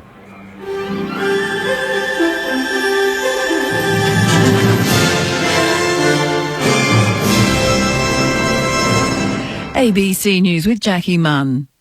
The federal opposition says the Prime Minister's decision to pull out of a visit to Indonesia next week has put extra strain on relations with Jakarta. Andrew Green reports from Parliament House. Tony Abbott was scheduled to attend a conference in Bali at the invitation of Indonesian President Susilo Bambang Yudhoyono. The ABC understands the Prime Minister cancelled next week's trip due to an on-water asylum seeker operation which could have caused embarrassment to the Indonesian leader. Deputy Labour leader Tanya Plibersek says he should now explain his decision. rejecting this invitation at this late stage really does put extra strain on the relationship. The Finance Minister says budget preparations mean the Prime Minister is too busy, but a spokesman for Mr Abbott says he hopes to visit Indonesia soon to meet the President before he leaves office. Andrew Green, ABC News, Canberra. Police are questioning more than 180 foreign nationals in a major crackdown on organised crime in Western Australia. An area of Karabuda in Perth's northern suburbs was shut down early this morning as tactical response group officers smashed through the gates of a walled community containing about 6 houses. Customs officers also questioned people at neighbouring properties, including a tomato farm surrounded by high barbed wire fences.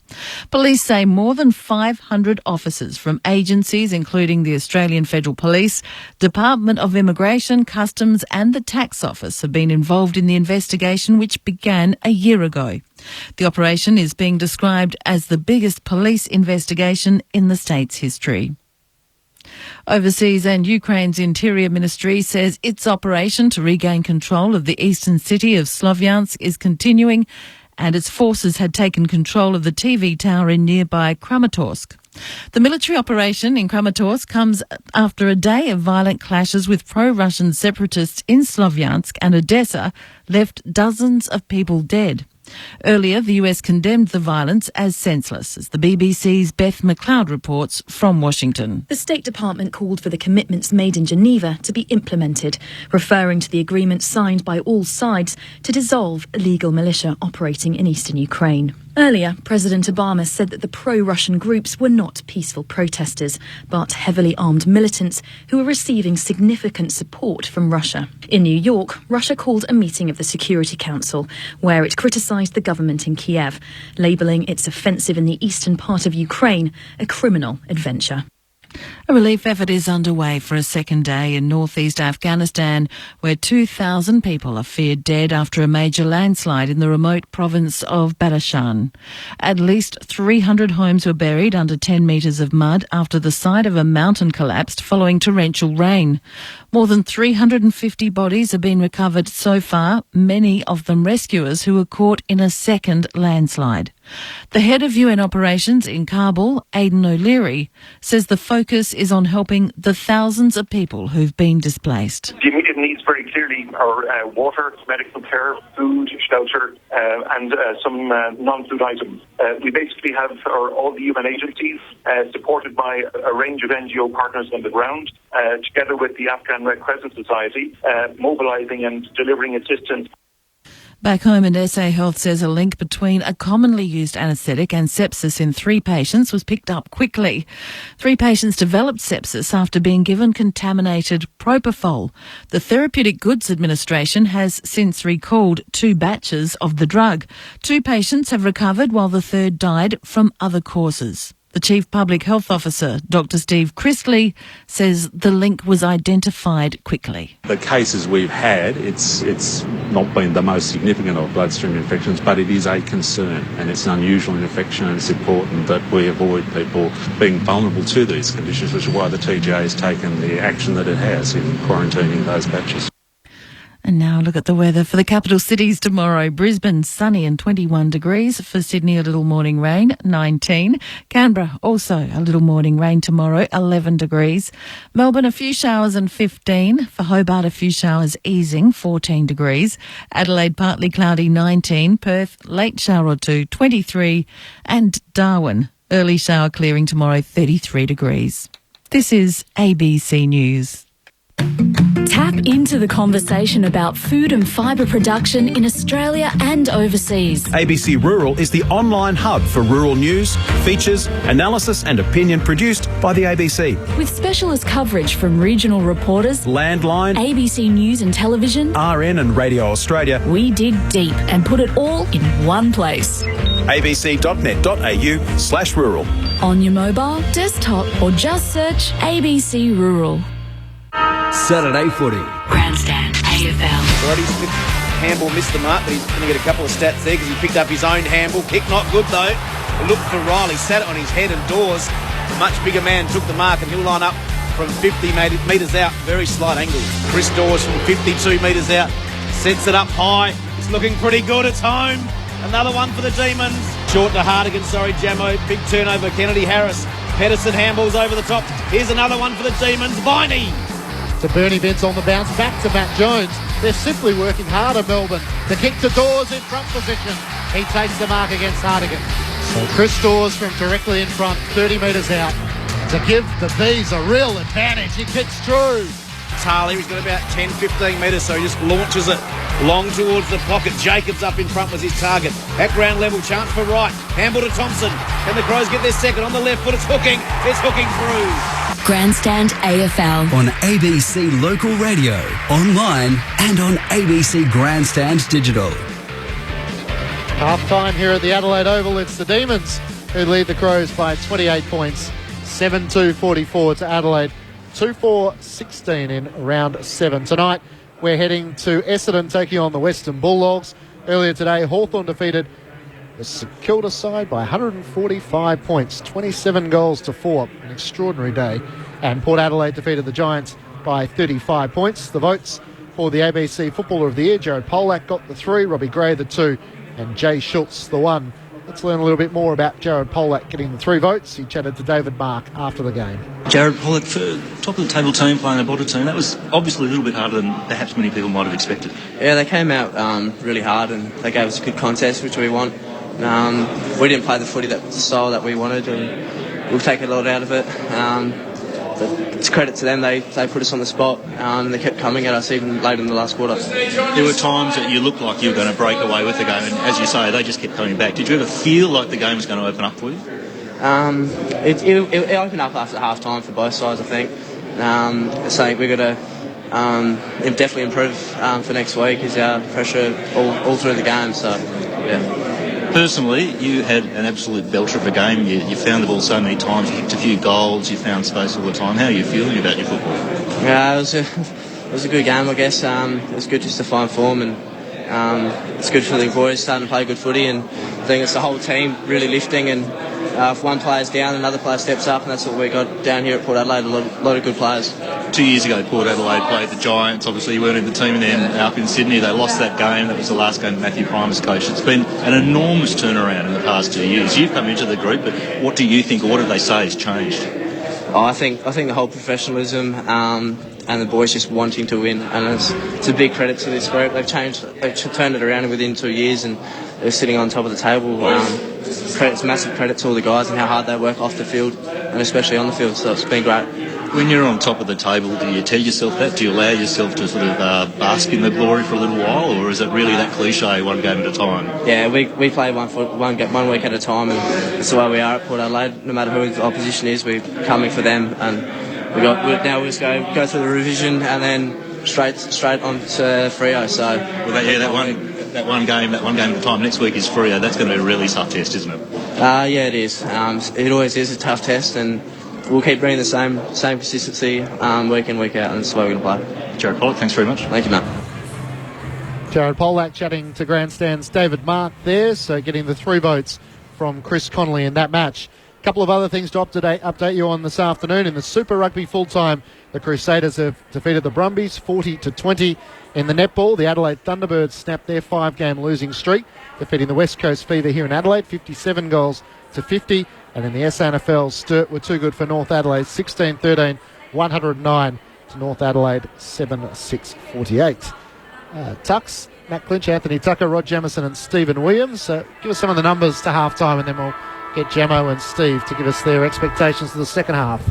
Overall disposals, Melbourne lead by 24, 196 to 172. Contested possessions, Adelaide have a slight edge, 76 to 71. They also have the edge in overall clearances, 18 to 15 in favour of the Crows. Out of the centre, it's 5 apiece.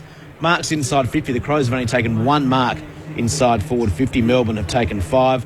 Pretty high tackle count. Melbourne 38 to the Crows 34. Inside 50 is really evened up in that quarter, but Adelaide lead that 24 to 22, but just 2 goals from 24 entries, whereas Melbourne 7 goals from their 22 have been pretty good inside 50. Some of the individual ball winners for Melbourne: Jay Kennedy Harris 15 disposals, Matt Jones 14, Jack Viney 13 and 12 to Tyson, Turlick, Dawes, Pedersen and Bernie Vince.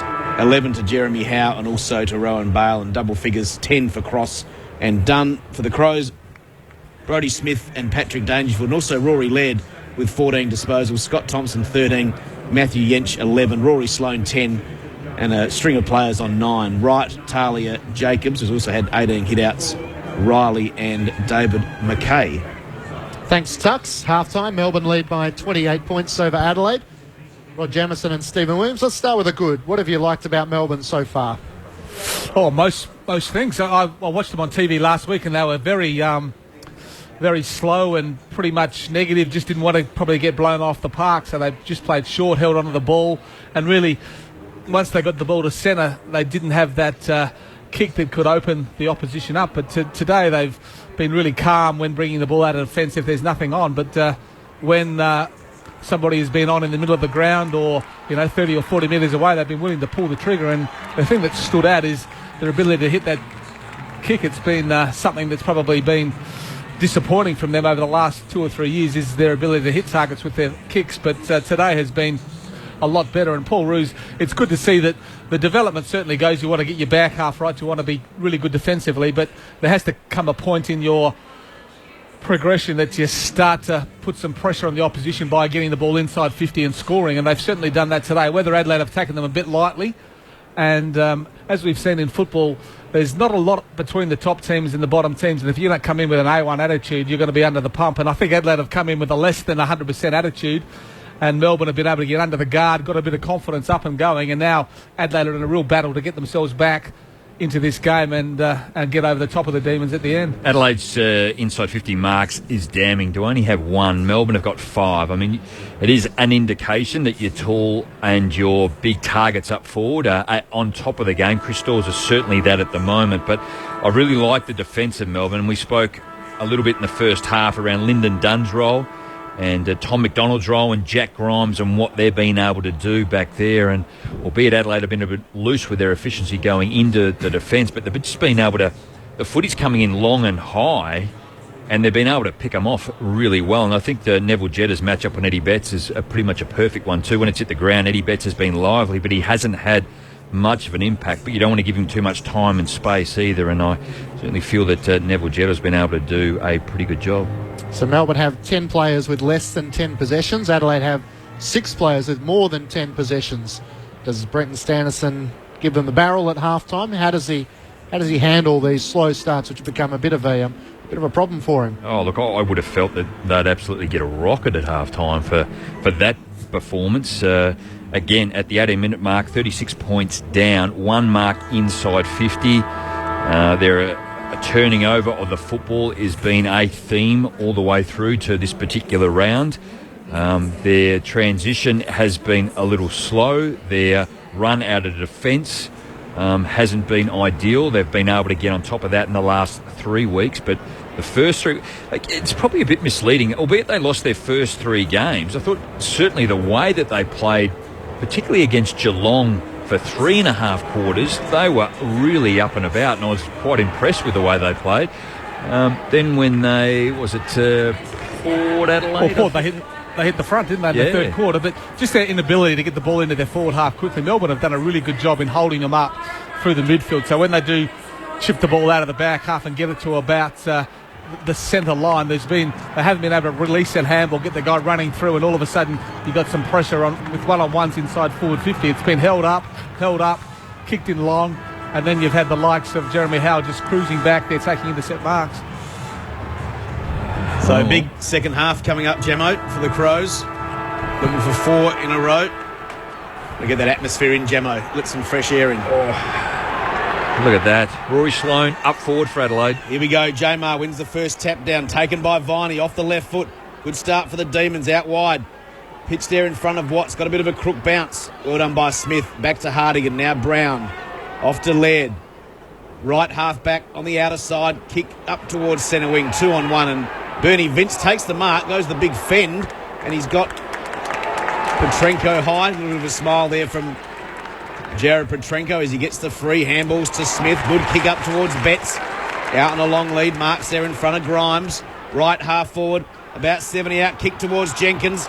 Up against him. Dunn. Good one-on-one battle there. To ground level goes Sloane. In there, Jenkins. Now Cross. He tries to get it out away from Sloane. Looks like we're going to have a boundary throw, and we are. Right forward pocket, 10 metres around from the Crows goal. Just a couple of tagging jobs, Steve and Jamo. Interesting to see Kerridge going with Nathan Jones, and David McKay has the job on Jack Viney. 5 centre clearances so far in this match. From the throw-in, Betts laying the tackle on Turlich. He can't get clear and will have a ball up. I think you mentioned around Neville Jetta, just some interest around his injury or his ailment, and you'd find Jack Grimes just picking up Eddie Betts. Jacobs, one down the tap. Sloane laying a tackle. And again, we'll have another stoppage, a ball up. Only about 30 metres out from Adelaide's goal. It's Giorgio on the bottom of that pack, who had a heavy knock in the opening term. Had the concussion break, but has been able to return. You'd assume after passing the test. Grimes on hands and knees. The hand pass comes out to Scott Thompson. Melbourne through Viney, get the clearance. Kick looking for Frawley. Talia in front. And Daniel Talia takes the mark at right half forward. Quickly with the hand pass to Brodie Smith. Long kick inside the 50. Jenkins can't take the mark. Against the boundary line. Right, trying to knock it to Adelaide's advantage. Vince laying a tackle. Giorgio with the hand pass to Howe. Tied up against the boundary line. Now across it for Alex Giorgio and Petrenko. The two just having a bit of a push and shove, a few words. They would have played against each other in the SNFL too, but gee, hadn't Brodie Smith just got a penetrating kick, and he almost hangs it out like Suckling does for the Hawks on the left side, but he does on the right. Boundary thrown right forward pocket for the Crows. Jacobs tries to work it over the back to Betts. Betts is still in there. Cross goes in hard, as he always does for the Demons, and there's going to be a free kick. Jack Viney, once again, he's had 2 or 3 clearances already in this quarter, and just for a young player, his ability to win that contested ball is second to none. 10 of those. Up to disposal number 16. He goes short to his skipper in Grimes, co-captain with Nathan Jones, the Demons this year. Spall comes down towards Dangerfield. Nice take, though, by Howe. Now Nathan Jones being a little bit quiet. Forward handball, no good. Taken by Laird. Laird kicks towards Podsiadly. McDonald with the big fist. Ball now to be won. Hacked out of there. Long kick out towards Pedersen, also Shaw. Comes to Dawes. Handballs over the top. Melbourne building through Frawley outside the right foot. Kick inside 50. 1-on-1. Riley does well up against Watts. Taps it in front of himself. Pretty happy to run that one out of play. And we're going to have a boundary throw in left forward flank. The Demons in attack. It's 28 points their lead. No score since half-time. We've travelled 4 minutes. There's an interesting kick to a 50-50. Watts and also Riley. Riley came up with a win with the boundary from the throw-in. Dangerfield, well tackled. Got the hand pass away. Thompson trying to get his hands clear to get the hand pass away to Grigg. High kick into the middle of the ground. Petrenko doing battle with Howe. Petrenko comes up with it. Got rid of his opponent. He has a bounce on left half forward. Sloane's making space inside the 50. Petrenko kicks in front of him. McDonald offers the chase. Sloane with a 2-on-1. He taps towards the goal face. Now knocks it out to Podsiadly. His hand pass doesn't get to Jenkins. Dunn comes up with it for Melbourne. The hand pass to McDonald. A bounce inside the defensive 50. And he steers the ball to Jack Watts on the outer wing.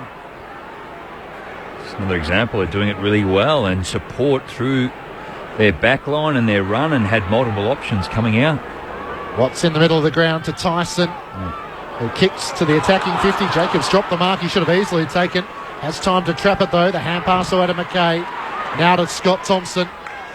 He kicks to the run of Dangerfield at right half forward. It's in front of him, but he picks it up beautifully on the bounce. Brushes off Vince. Dangerfield gets to 50. The shot on goal towards Sloane in the goal square. It clears him and also his opponent and goes through for a minor score. Cross was the man. Melbourne's lead 27 points. 5 minutes played in the third term. Poor tackle, wasn't it, by Bernie Vince? I know Patrick Dangerfield's strong, but he should have been very much aware that he was going to take him on in that instance, and he just threw him to the ground. He should be better than that. So Lyndon Dunn with the kick-in duties for the Demons. He's looking out towards this member side. He's called to play on. He kicks it out in the full. He's looking there for Howe, and the free kick's going to be taken by Thompson. In fact, yeah, it's Thompson. He's right where the 50-metre line. That's 5 out on the full. It's all right. I know and understand they want to hug the line, but it's poor disposal. Look at the kicking efficiencies, Jamo, 53% Adelaide and 69 for Melbourne. And that one wasn't too good, though, for the Demons. So Thompson's got this free kick. He's going to kick from about 48 metres out. He sets it up towards the right goal post and got the distance, no worries at all. Not sure if he was setting it up to the top of the score or having a shot there, but it goes through for a minor score. 2 goals, 6 Adelaide. Melbourne is 7-2. The margin is 26 points. We've ticked over 6 minutes of the third term. Let's see how Lyndon Dunn goes with this kick in. It's much better. It looks for the boundary line, though. Jamar up there against Jacobs. And now it's surely across the boundary line. It is. It's just important that Adelaide keep the pressure on Melbourne because under pressure they're known to turn the ball over. They'll make mistakes. But if the Crows can't keep applying this press against them and they get out, an early goal could really be hard to pull them back. Melbourne by 26 points. Jamar one down the tap, got it to Jones. Vince can't clear us. Tied up against the boundary line. It comes off Tyson's boot and rolls across the line. And Scott Thompson with a bit of pushing and shoving.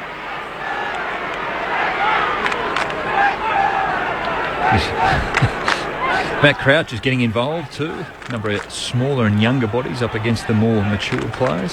Toss back into play. Jamar one down the tap to Vince, who squeezes a kick towards the interchange benches, and again it rolls across the boundary line.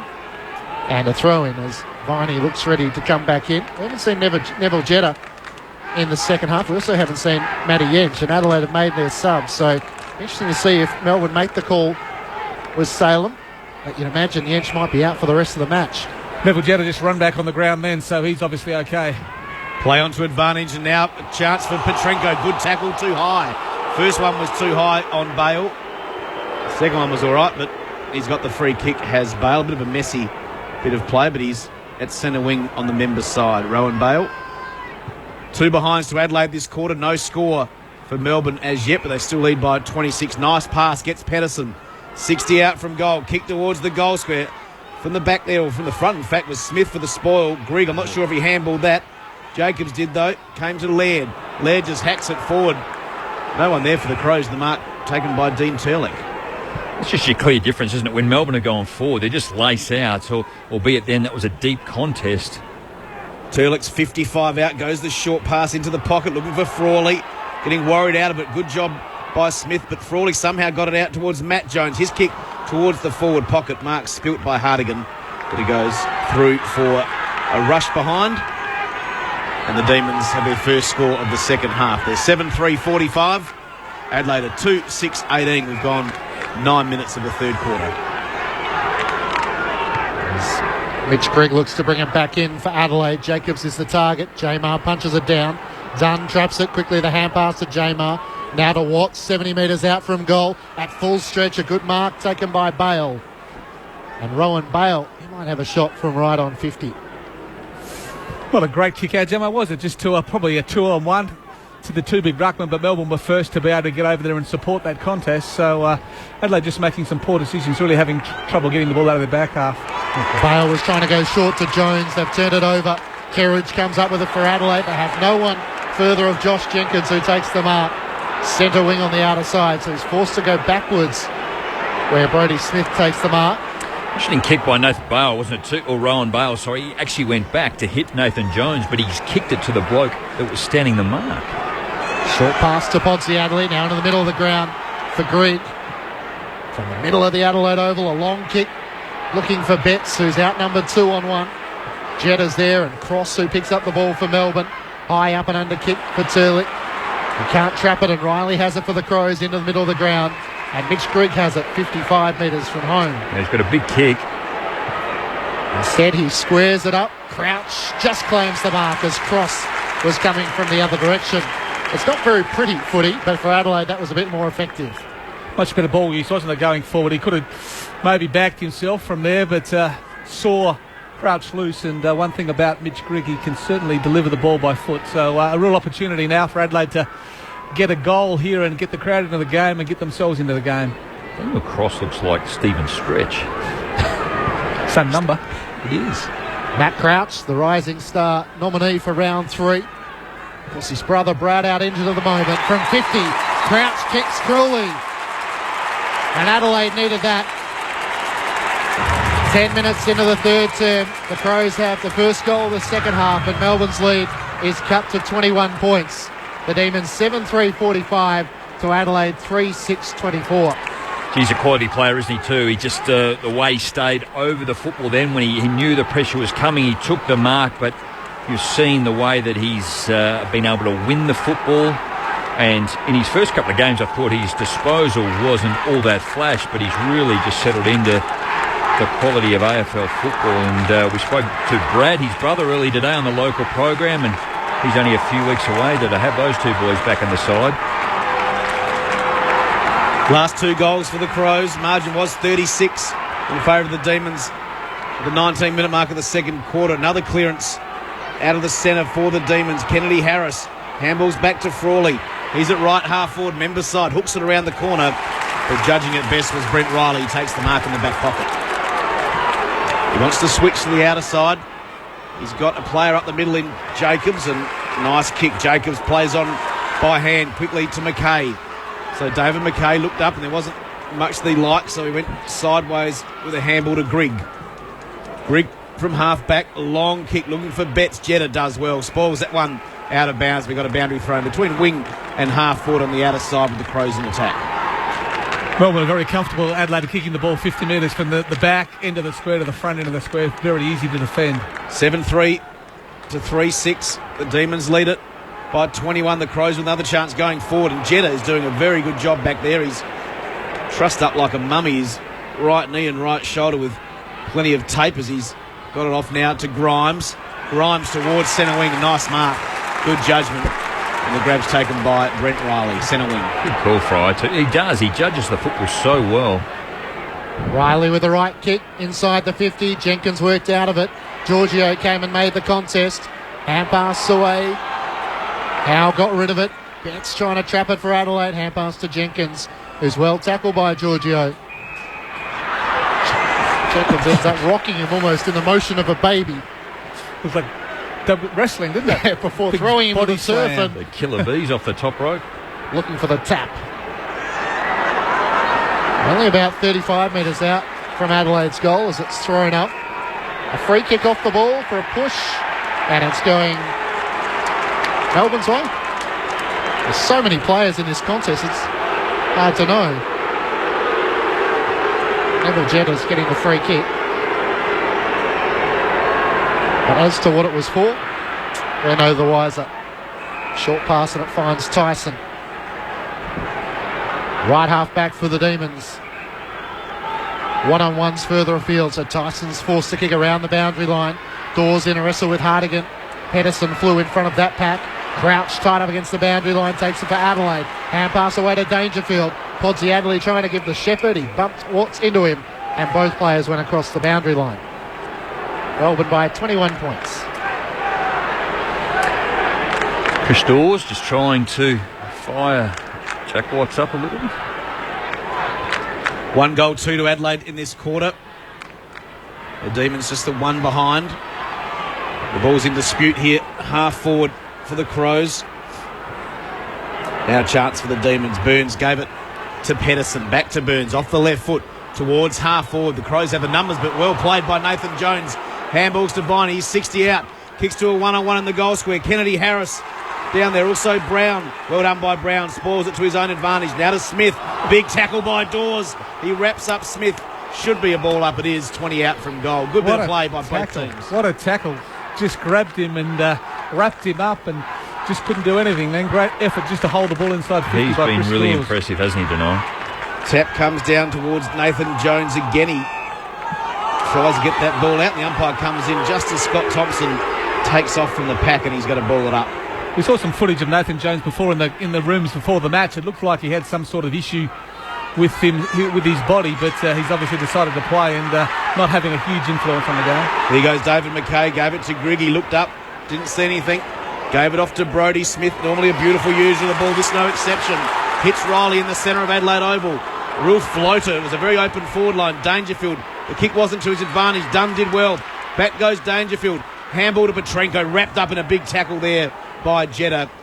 And that kick from Riley was a real floater. Didn't favour Dangerfield at all. Needed to go over the back. He would have been onto it, but we got a ball up at centre half forward. We've gone 16 minutes to the third quarter. Melbourne hanging on, they're 21 points up. From the throw up, Dawes worked it down. Got it to Vince, and now went across, who kicks towards the members wing. The foot races on. Kennedy Harris with Brown. Oh, Kennedy Harris did so well. Trapped it and kept the ball in play. Hand pass away to Viney. Stepped around Brent Riley. Kicks to half forward. Hartigan and Dawes working back. It's eventually taken across the boundary line by Shannon Burns. Matt Yench has the tracksuit on, so he's done for the match. So Adelaide playing with one less player in the second half. Melbourne still have their sub, Christian Salem, to come in from the throw-in. Turlich as well, tackled by Pachenko. The full 360, and he's going to be pinged holding the ball. Pachenko quickly gets up and gives the hand pass away to McKay. Hand pass over the top to Grigg. Back to McKay, who kept running. He kicks to the advantage of Podsiadly. He has a metre on McDonald, but the kick is wide of him. Towards the boundary line, Podsiadly swats it back. Over the head of Dangerfield. Jenkins nudged away Giorgio, runs into the goal square and kicks truly. Something from nothing for Adelaide, and Josh Jenkins is able to kick his first goal of the match, and the Crows are within 15 points. Melbourne 7-3-45 to Adelaide 4-6-30. 17 minutes played in the third term. It all started with Jared Petrenko, didn't it, too? Just that tackle, the ability to be able to win a loose football or win the football back, and then just quick movement through the middle of the ground. And David McKay, you can see, is trying to run and carry the football, and that's when he does play his best. But certainly a little bit of luck also needed, and that's what happened for Adelaide to get a goal. And the importance probably 5 minutes ago of Luke Brown, that one-on-one in the goal square there with Kennedy Harris, was able to just keep the ball in front, not let the Demons score, and Adelaide certainly making their run. 2 goals, nothing this quarter in favour of the Crows. Melbourne's last goal, the 17-minute mark of the second term. So going back to Scott Thompson in the middle of the ground. Not sure why they just didn't call play on then. Rory Sloane was clear and running into the goals. So mass confusion. The free kick now goes to Sloane in the centre circles. Sloane just launches it long. Margin now 15, was as much as 36. Podsiadly up in front. Offhand, chance for Petrenko from 30 metres. Hooks it, but doesn't hook it back far enough. Jacobs saying, why don't you kick it to me? Goes through for a minor score. Adelaide are 4-7-31. Melbourne are 7-3-45.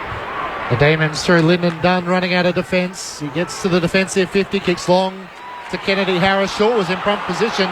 Kennedy Harris worried him out of it and then slipped the hand pass to Frawley. 2 bounces. He gets to 60 metres out. A third bounce to steady and finish. Frawley shot on goal, misses to the left-hand side. He did everything right but just couldn't finish. That was a big moment for the Demons. They lead by 15 points. Was it what? I mean, he had the option to maybe a handball inside over the top of Daniel Talia as he's trying to run him down, but 3 bounces just set him up and settled the side. 15 points, 19-minute mark of the third quarter. Next goal is so important, isn't it? If the Demons can just get a steady air, you think that maybe they can get themselves back into the match and really hang on.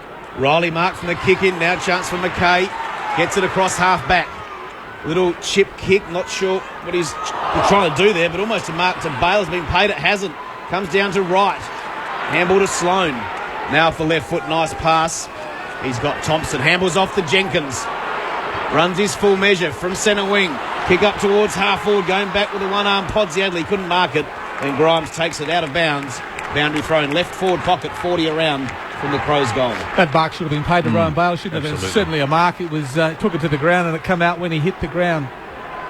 Game starting to hot up. 15 points in favour of the Demons. They led by 28 at half-time. Dangerous position here. Watts, handball intercepted by McKay. McKay hooks this one back from 30. He's hooked it too far. Another behind for the Crows. They're 8th. They're 4-8-32. Melbourne are 7-4-46. We've gone 20 minutes of this third quarter at Adelaide Oval. David McKay's the player, Jamo, that's really getting himself into the game after a reasonably quiet first half. He's been the difference in the second half of his run. Grimes plays onto himself, comes to the members' wing. It's punched away and across the boundary line by Adelaide. Sam Shaw flying high, and will have a boundary throw in on half forward. Their efficiency is lifted a lot, 73%, but 4 individual goal scorers to Adelaide, but 7 players have kicked behind, or 6 have, with Patrick Dangerfield kicking 2 behinds and 1 out in the full. Thrown back in, Sloan trying to get the clearance. Nathan Jones as well tackled for the Demons. So Adelaide with 2 goals for in this quarter to the Demons, 2 behinds. Melbourne, who led at half-time, have seen that lead cut to 14 points now. As Crouch is after it, Matt Crouch for the Crows, hand pass to Petrenko, Turlich with a good tackle. Matt Crouch follows up, he couldn't get a left boot to the ball, and it's taken across the line by Bernie Vince. It's a real test of the Demons now. They've been challenged by Adelaide. They just need to steady themselves, just continue to play the way they've been playing rather than going back into their shell. Toss back in, 60 metres out from Adelaide's goal. Cross trying to break clear, he's tackled by Sloan. And the umpire circles and will have a ball up. All the Crows in this quarter, 14 inside 50 to 7. You mentioned David McKay, Stephen, 7 disposals in this term for him. Ball tossed up at half forward for the Crows. 1 out by Turlich up towards centre wing. Almost a mark taken in front by Talia, couldn't control it. Hardigan has a chance. The Crows have the numbers. Smith, he got it from Brown, back to Talia. From centre wing, standing start, looking for Jenkins. Comes a couple deep, couldn't take the mark. Bale got the crumb to Vince, the former Crow. Best and fairest winner at the Crow back in 2009. Beautiful kick by Bernie Vince. His 17th disposal. Mark taken by Pedersen. Half forward flank member side, kicks it inside 50, looking there for Burns. Good spoil though by Laird. We've got a boundary throw in the forward pocket. Great mark by Cam Pedersen, but that's the beauty of Bernie Vince when he doesn't get the ball in his hand, just to kick the ball to the advantage of his teammate, and it was a terrific contested mark. Big crowd at Adelaide Oval. Twilight footy on a Saturday evening. 14 points, the Demons lead by the Crows, looking for their 4th win in the row. The Demons looking for just their 2nd win of the season. Tyson gives it out to Nathan Jones to cross. Now chance for Jetta from 60. Just hacks it forward. No one at home though for the Demons, and the mark should be taken by Brodie Smith in the back pocket, and he'll relieve the pressure for the Crows. We've gone 23 minutes. Demons by 14. Christian Salem on the ground too.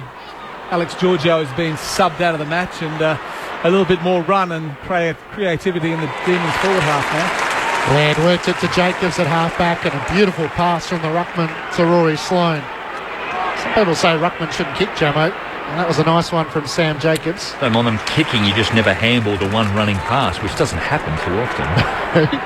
Sloan to Jenkins at half forward. High kick inside the 50. Podsiadly in the middle of the pack. Just didn't do enough to claim the mark. Quick hand pass away. Melbourne able to run their way out of defence through Howe. With a hand pass over the top to Burns. Just got rid of the hand pass away in time, Shannon Burns. Came to Dom Tyson. And now a ball up. People in the members in front of us getting up out of their seat. A little desperate late in this 3rd quarter. From the ball up on hands and knees. Bale trying to knock it out. McKay should come up with it for the Crows, trying to cut his way through traffic. Kerridge couldn't take clean possession. Viney fighting hard. He and Sloan doing battle. Nathan Jones trying to push his way out of a tackle. They have the numbers, the Demons, though. Bale with a hand pass to Howe. Inside the centre square, chips the ball to Frawley. It bounces in front of him and Talia. It should suit Adelaide as Brodie Smith gets there first. Hand pass over the top of Viney to Thompson. In front of the bench, Scott Thompson, a good kick in the middle of the ground. And Rory Sloan takes it 60 metres out from goal. He turns and spots a free man in the middle. It's Eddie Betts. 35 metres out, slightly right of centre. That was a big win, wasn't it, too, for Adelaide to win the football back here in front of the interchange bench. And I think it's just the quick movement. It's a real change from the first half to this half. You've seen them to try and give a quick handball or turn around and take 1 or 2 steps to use the football. And Scott Thompson did the same. Rory Sloan did the same to space to Eddie Betts. Just 5 disposals and a behind for Eddie Betts. He comes in for the shot on goal. It's out to the right, and it doesn't do enough to work its way back. Melbourne's lead is 13 points, 7-4-46 to Adelaide, 4-9-33. Time on in the 3rd term. Poor kick by Eddie, wasn't it? Just didn't really kick through it, just sort of popped it up and hoped that it would float through. 17 inside 50s this quarter to the Crows, and just 2 goals, 5. Melbourne have only managed the two behinds. Probably out of those, you've had two absolute sitters that should have been goals.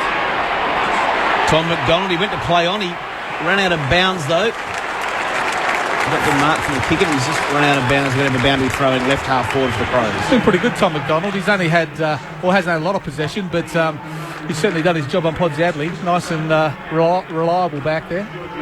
Ball comes spinning back into play. Jacobs versus Pedersen off the hands of Dangerfield. Handball from Watts. Now Burns, that's Shannon Burns, and he's pretty happy to take that one out of play. And we've got another boundary throw in close to centre wing, probably more half forward. The Crows in attack, down by 13 points. Closing in on three-quarter time, 26 and a half minutes gone. Again, Jacobs wins it down, just hacking it out of mid-air is Thompson, but it's gone out of bounds on the full, and a relieving free kick to be taken by Jack Grimes in the back pocket for the Demons. Paul Roos, you can absolutely see what he's trying to do with this side, can't you? He's just instilling resilience in them. It's going to be a patient time. It's going to be patient football. You just come along the boundary side. You don't give up the football. And they've done it well up to this particular point. McDonough with a long kick, which really suited Jacobs rather than Pedersen, but Melbourne ruckman or forward able to punch it out of play, and a boundary throw in. Left half forward for Adelaide, who trail by 13 points. Jacobs in front position, one down the tap. Dangerfield fighting hard.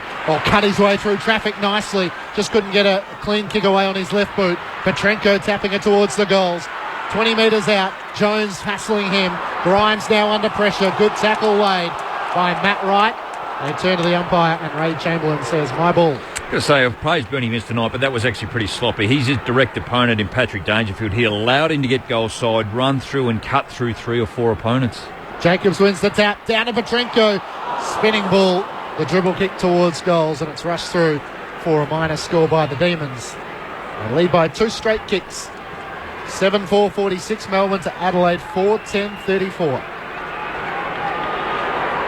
Melbourne just stuck on 7 goals. Chris Dawes kicked their 7th goal at the 17-minute mark of the second term. They just haven't been able to convert since then. They led by 36 points at one stage, and as Matt said, back to 12 now. Got a little negative, haven't they, in the last probably 15 minutes, just all long down the line. They're not looking inside. They're not being brave and taking on that kick through the midfield that opened Adelaide up so well in that first half. 28 minutes gone, boundary throw in. And to win the game, I think they need to continue to do that. Vince gets another clearance off the left foot. Torpedo punt, but nice mark taken by Smith. So Brodie Smith from halfback. The Crows, they'd love a late one, get it back to a goal the margin as Smith just kicks long, looking for Jenkins, worked his way to the front. Clever bit of play there by Wright, just socket it forward in front of Thompson. Coming out as Podsiadly, now Jenkins, he grabs it and he's going to kick that goal. Josh Jenkins has his 2nd goal, both in this 3rd term, and the margin is back to 6 points. Adelaide 5-10-40, Melbourne 7-4-46, closing in on three-quarter time. Brodie Smith has had 10 disposals. David McKay's run and carry. And again, you've just seen Adelaide want to be able to work the football forward as quickly and as easy as they can. Josh Jenkins has 5 disposals and 2 goals in this quarter. Josh Jenkins is actually a better coming forward than he is a marking forward. He kicks more goals in that situation than Eddie Betts or Jared Petrenko does. So Adelaide back to as close as what they were midway through the opening quarter. The Demons by 6 points. 3 goals, 6 in this quarter. Adelaide's way to 2 behinds for the Demons. Nathan Jones gets the clearance. The kick around the corner. A cruel bounce for Bale. Going back is Tyson for the Demons. The hand pass away. Howe with a short pass. And the Demons through Matt Jones, centre wing on the members' side. Goes short to Howe. It wasn't the required distance. Play on's the call. Back to a stationary Bernie Vince. He gives away the hand pass. Howe forced to unload. Jacobs is sitting in the hole. Dawes will have to make the contest. He almost did enough. In fact, to Shepherd against Hartigan. So it's going to be a free kick to Chris Dawes. Well, that's very much against the run of play. Well, this is probably almost on the siren, this one. So Chris Dawes has kicked a couple. The Demons haven't troubled the scorer as far as goals go this quarter. So what an important kick. 20 inside 50s to 9 in this quarter. So Adelaide have hammered Melbourne but haven't got the response on the board. Chris Dawes to try and steady the Demons ahead of three-quarter time. He comes in and kicks truly. It's a great kick from Chris Dawes, who kicks his third. 2 in the second quarter and 1 in the third. As Anthony Tucker mentioned, it's Melbourne's first goal since midway through the second quarter. Their lead is by 2 goals. 8:4:52 Melbourne to Adelaide 5:10:40. 30 minutes played in the third term. Pretty soft in the end, wasn't it, too, on the replay? It was just he was behind, so it was almost a tackling, or just made it difficult in that regard to not or nullify him to run at Jacobs in the contest. Paul Roos yelling at his players from the bench to tell him to get a couple of extras back behind the play, but not a lot have complied with that request. 3-6 to 1-2 this quarter to the Crows. I guess that's just where the team is at the moment, isn't it? You deep in this third quarter, and what you need to happen, they've just sort of lost their way. They float back to their positions. Well, there is the three-quarter time siren, a 31-minute quarter. As I said, the Crows all over the Demons in that quarter, 3-6 to 1-2, and the Crows have cut that half-time margin from 28 back to 12. The score, Melbourne 8-4-52, leading Adelaide 5-10-40. The goal scorers for the Demons, 3 to Chris Dawes, and singles to Salem, Watts, Viney, Kennedy Harris and Bale.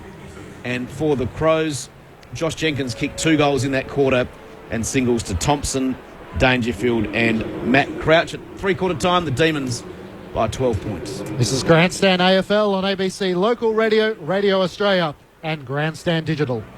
In her new ABC book, A Year on the Farm, renowned cook and frequent local radio guest Sally Wise achieves her dream wish. In 2012, Sally and husband Rob moved to a farm in Tasmania's Derwent Valley. Sally shares stories of daily life on the farm and over 250 delicious and easy recipes. A Year on the Farm, now available from ABC shops, centres and abcshop.com.au. Saturday footy. Grandstand AFL. Can't trap it, and Riley has it for the Crows into the middle of the ground. And Mitch Grigg has it 55 metres from home. He's got a big kick. Instead, he squares it up. Crouch just claims the mark as Cross was coming from the other direction. So a real opportunity now for Adelaide to get a goal here and get the crowd into the game and get themselves into the game. Matt Crouch, the rising star nominee for round 3. Was his brother Brad out into the moment from 50. Crouch kicks cruelly towards the boundary line. Ponzielli swats it back over the head of Dangerfield. Jenkins nudged away. Giorgio runs into the goal square and kicks truly. Something from nothing for Adelaide. Smith just kicks long, looking for Jenkins, worked his way to the front. Clever bit of play there by Wright to socket it forward in front of Thompson. Coming out is Podsiadly. Now Jenkins, he grabs it and he's going to kick that goal. So Adelaide have hammered Melbourne but haven't got the response on the board. Chris Dawes to try and steady the Demons ahead of three-quarter time. He comes in and kicks truly. It's a great kick from Chris Dawes, who kicks his third. Grandstand AFL. On ABC Local Radio, online and on ABC Grandstand Digital. Three-quarter time at the Adelaide Oval. The Demons lead by 12 points. They've led at every change by 17 points at quarter time, 28 points at half time, and they've seen that lead cut after 3-1 in that third term. Earlier today, Hawthorn defeated St Kilda by 145 points. Jack Gunston, Jared Ruffhead and Ryan Showermakers, throwing Luke Bruce there as well. They all kicked 4 goals, 27-4. And in Canberra, Port Adelaide defeated the Giants by 35 points. Tonight, it's Sydney and Brisbane from the Gabba. Brown is out for the Lions. He's been replaced by Mitch Golby, who will start as a sub.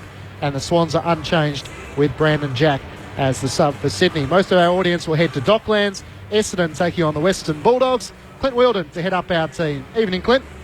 Good evening to you, Matt. No changes to either side, so put a line through for the Bombers. Bell Chambers, Ambrose and Hardingham, while for the Bulldogs, no Tutt, Roberts and Jong. And in a round that's already been the focus mostly on old clubs and players going up against them. We saw Dale Thomas, of course, last night. Well, this evening, Stuart Cramery, now a Bulldog, goes up against the club that he led the goal kicking for the past 3 seasons. And Essendon, after losing their past 3 matches, can really only look on enviously at Cramery at the moment. He's 14 goals so far this year, more than any other Bomber has kicked in 2014. And the other big question tonight, just where will Jake Carlisle play? Again, question marks whether he's used at the right side of the ground. Of course, the subs, they're Marcus Bontempelli for the Western Bulldogs and Zach Merritt for the Bombers. The roof's shut here, Matt. Looking forward to it on Grandstand AFL.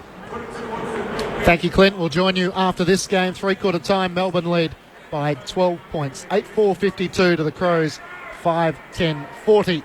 Stephen Williams and Rod Jamieson, your experts on Grandstand AFL.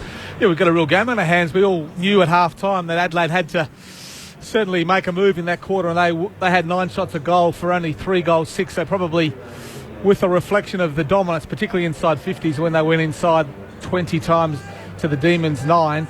A result of 3-6, probably not what they were looking for with that sort of dominance. They probably should have been in front at three-quarter time, but the Demons got that late free kick and late goal through Chris Dawes, and that's going to be really important. The fact that the Demons were quite competitive in every aspect of that quarter, as far as they won the clearances, they won the disposal count, but Adelaide were just able to keep the ball inside their forward 50 and really press. And I thought Melbourne just lost a little bit of that dare that they showed us in the first half. They were willing to take the game on, go through the middle of the ground and back their kick and decision making in, but they just went back into their shell a little bit that quarter, long down the line, and really played into Adelaide hands. So I think to win this match, Melbourne have to give us more of what they showed us in the first half. A lot of run, a lot of carry. They're probably kicking to the scoring end.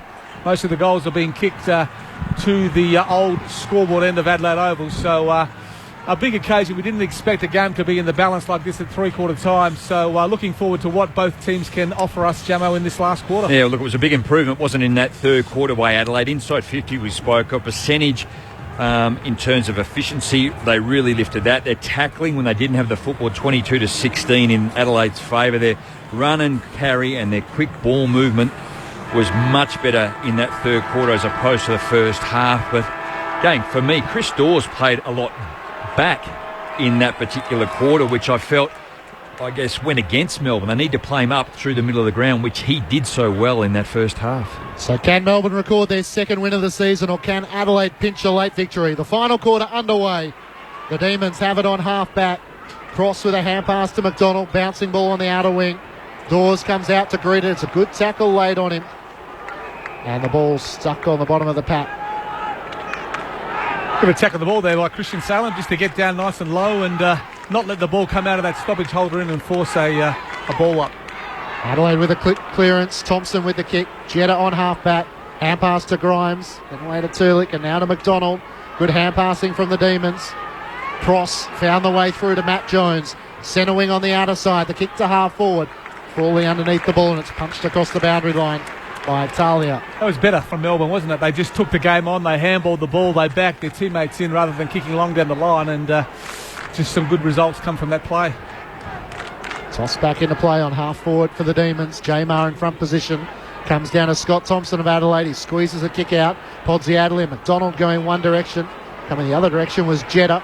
Melbourne have the numbers though. Vince away to Dunn by hand. High kick around the outer wing. It's tight up against the boundary line. It actually clears Chris Dawes and also Hardigan and goes out on the full. It's going to be about number 8 on the full. Just carried a bit with the breeze, didn't it? Went over those two guys in that marking contest, just couldn't judge it because the ball drifted over the back of the pack. So certainly the Demons have a breeze in their favour in this last quarter. Hardigan kicks to centre wing. Here goes Dangerfield. Just breaks away from the pack. Kicks up there looking for Petrenko. Howe did well in front. Got the ball down to ground level. Kept his feet. Now a chance for McDonald for the Demons. He's got Bale with him. He goes further back to Dunn. He's just outside his defensive 50. Ends up just running it out of bounds deliberately. And Riley has got the free kick for the Crows. Left half forward, outer side. A little short pass from Riley is good to Jacobs. He's about 75 out from goal. Helicopter mongrel punt up towards the forward pocket. Here goes Eddie. Handballs over the back to no one. To Daniel Cross in the end, who gives it off to Nathan Jones, and the Demons are away towards centre wing.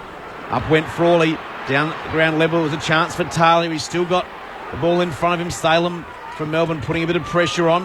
Handball, long handball forwards. Very good from Brown. Got 20 metres to Thompson from half forward. Kick just gets inside 50. Big pack of players. McDonald, big sprawl over the top.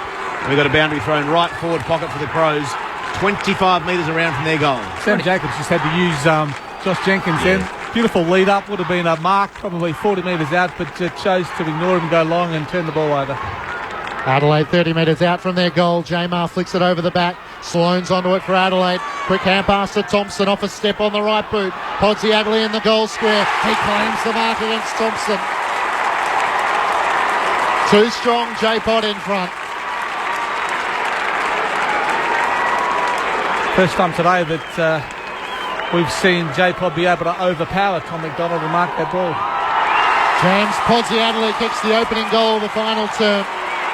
He pumps the fist to the crowd at the Riverbank end. And Adelaide again get within 6 points. Melbourne's lead 8-4-52 to Adelaide 6-10-46. 3 minutes played in the final term on Grandstand AFL. I felt Melbourne actually, up until that particular point, had a fair bit of the play, and even when the ball came to ground, their numbers and support were there, weren't they? They were able to do that. They struggled to get it past their half-forward line. But you're right, it's starting to open up. You feel the pressure that it's almost as if you've got to just put a bit of heat under the Adelaide team for them to actually realise, hey, blokes, you seriously got to smarten your game up here. Big last 25 minutes for the Crows. They got the bye next week, then Collingwood here on a Thursday night. Ball up in the centre. Jamar wins it down. Clearance for Thompson. Only went forward a few metres. Viney taken down in a big tackle. Cross now tries to get out. Dangerfield wraps him up. And we're going to have a ball up. 52 plays, 46. Melbourne by 6 points. Did lead by 36 points. 19 minutes into the second term. In the end, it was a free kick coming back here to the Crows. Let's see if it's for Scott Thompson. It is. He's in the centre circle still. Melbourne players flood back and Thompson looks for an option. He might just have to dump it long towards Jenkins. That's what he does. It's about 30 out from goal. Podsiadly from the back, got both hands to it. Down towards Petrenko. In there, Sloane somehow tries to get out. Couldn't in the end, got held up. And we got a ball up 40 metres out directly in front of the Crows' goal. We've gone 5 minutes of the final term. It's Melbourne 8-4-52, leading the Crows 6-10-46. Thrown up, Jacobs wins down the tap. Adelaide just trying to get it clear through Greek. Melbourne knocking it forward. Bale can't trap it. It's taken by Laird, squeezes a kick forward, and Bernie Vince takes the mark for the Demons. Inside the defensive 50, he looks to the members' side. Jack Watts offers a good lead. Shannon Burns is running hard further afield. He kicks in that direction, but finds Salem. Salem with the mark left half forward. Dawes is on a lead. Hardigan right there with him. Hardigan gets there first, across the boundary line and tackled by Dawes to the turf. Ball was well over the boundary. Umpire said that was no free kick though. In the 2 games that I've seen Christian Salem play, that is the first time I've seen him miss a body with a kick.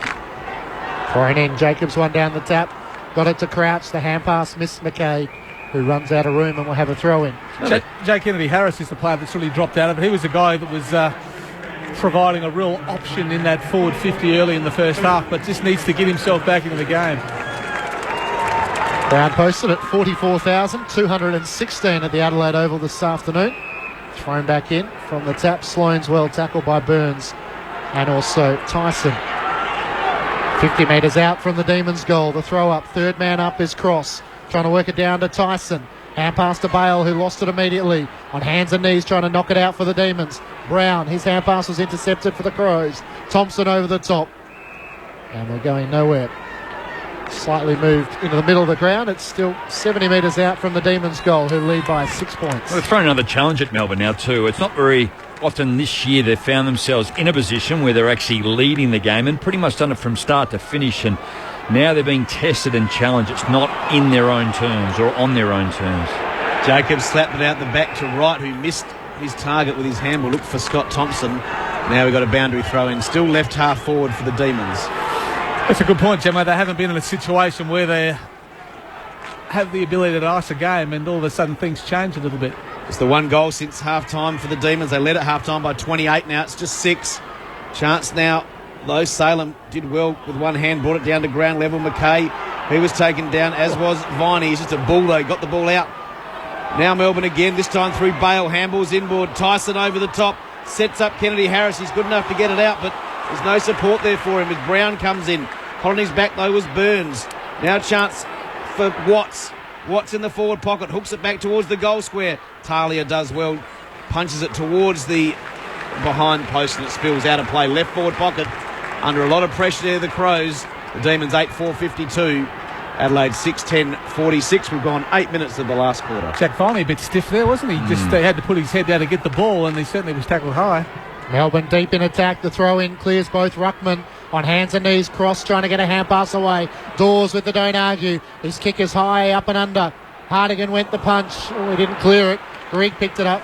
He kicks the barrel off the outside of the boot. The Demons have the numbers at half-back. Jenkins lays a tackle. Jetta breaks clear from 60 metres out. Jetta unloads, and he puts it out on the full. What's the count, Jamo? We're close to 10, if not over that. I'll say 9. It was well wide of the goals to the left-hand side and out on the full. Just had to show a little bit more composure. You know, he's free breaking through the 50, just had to set the ball up. Daniel Talia with a long kick out of defence. Jacobs from behind punches it down. Oh, Jones going one direction, almost ran into his own teammate and Viney. And got him. And Viney's slow to rise. Jacobs with the hand pass. Or Sloan head down and welcome the challenge. Vince's kick is smothered. The Demons through Grimes. Hand pass away. Kennedy Harris. Now to Tyson, off a step on the left boot, inside the 50, over the head of Dawes. Frawley forced to spoil. Dawes trying to knock it to the advantage of Watts. He sidesteps an opponent. Can Jack Watts finish? It's to the goal line. Talia's there. He takes the mark. And maybe he'll get 50. He will. A late bump from Frawley. A bit disappointing, James Frawley, today. Just hasn't really... He's only had the 7 disposals for the day. Just needs to do more. So it brings Talia out to centre half back. Crows down by 6 points. 10 minutes gone. Last quarter. Laird has it at half back. Gets a lead from McKay. Honorzat kicks it to him. He takes a bounce. He's at true centre wing, member side. Kick towards half forward. Looking for Jenkins. Over the back went Podsiadly. Free kick. Oh, James Podsiadly is in a bit of strife here. He is. He's on the ground, but Jenkins has the free kick from 70 out. Kicks it to the advantage of Sloan. 2 against 1. Over the back went McDonald. Free kick Sloan. Free kick Rory Sloan. 20 out from goal, almost directly in front. It was almost like the crowd got that free kick for Adelaide then. The umpire just didn't look like he was going to have any interest in it. And then the crowd went up and he paid the free kick.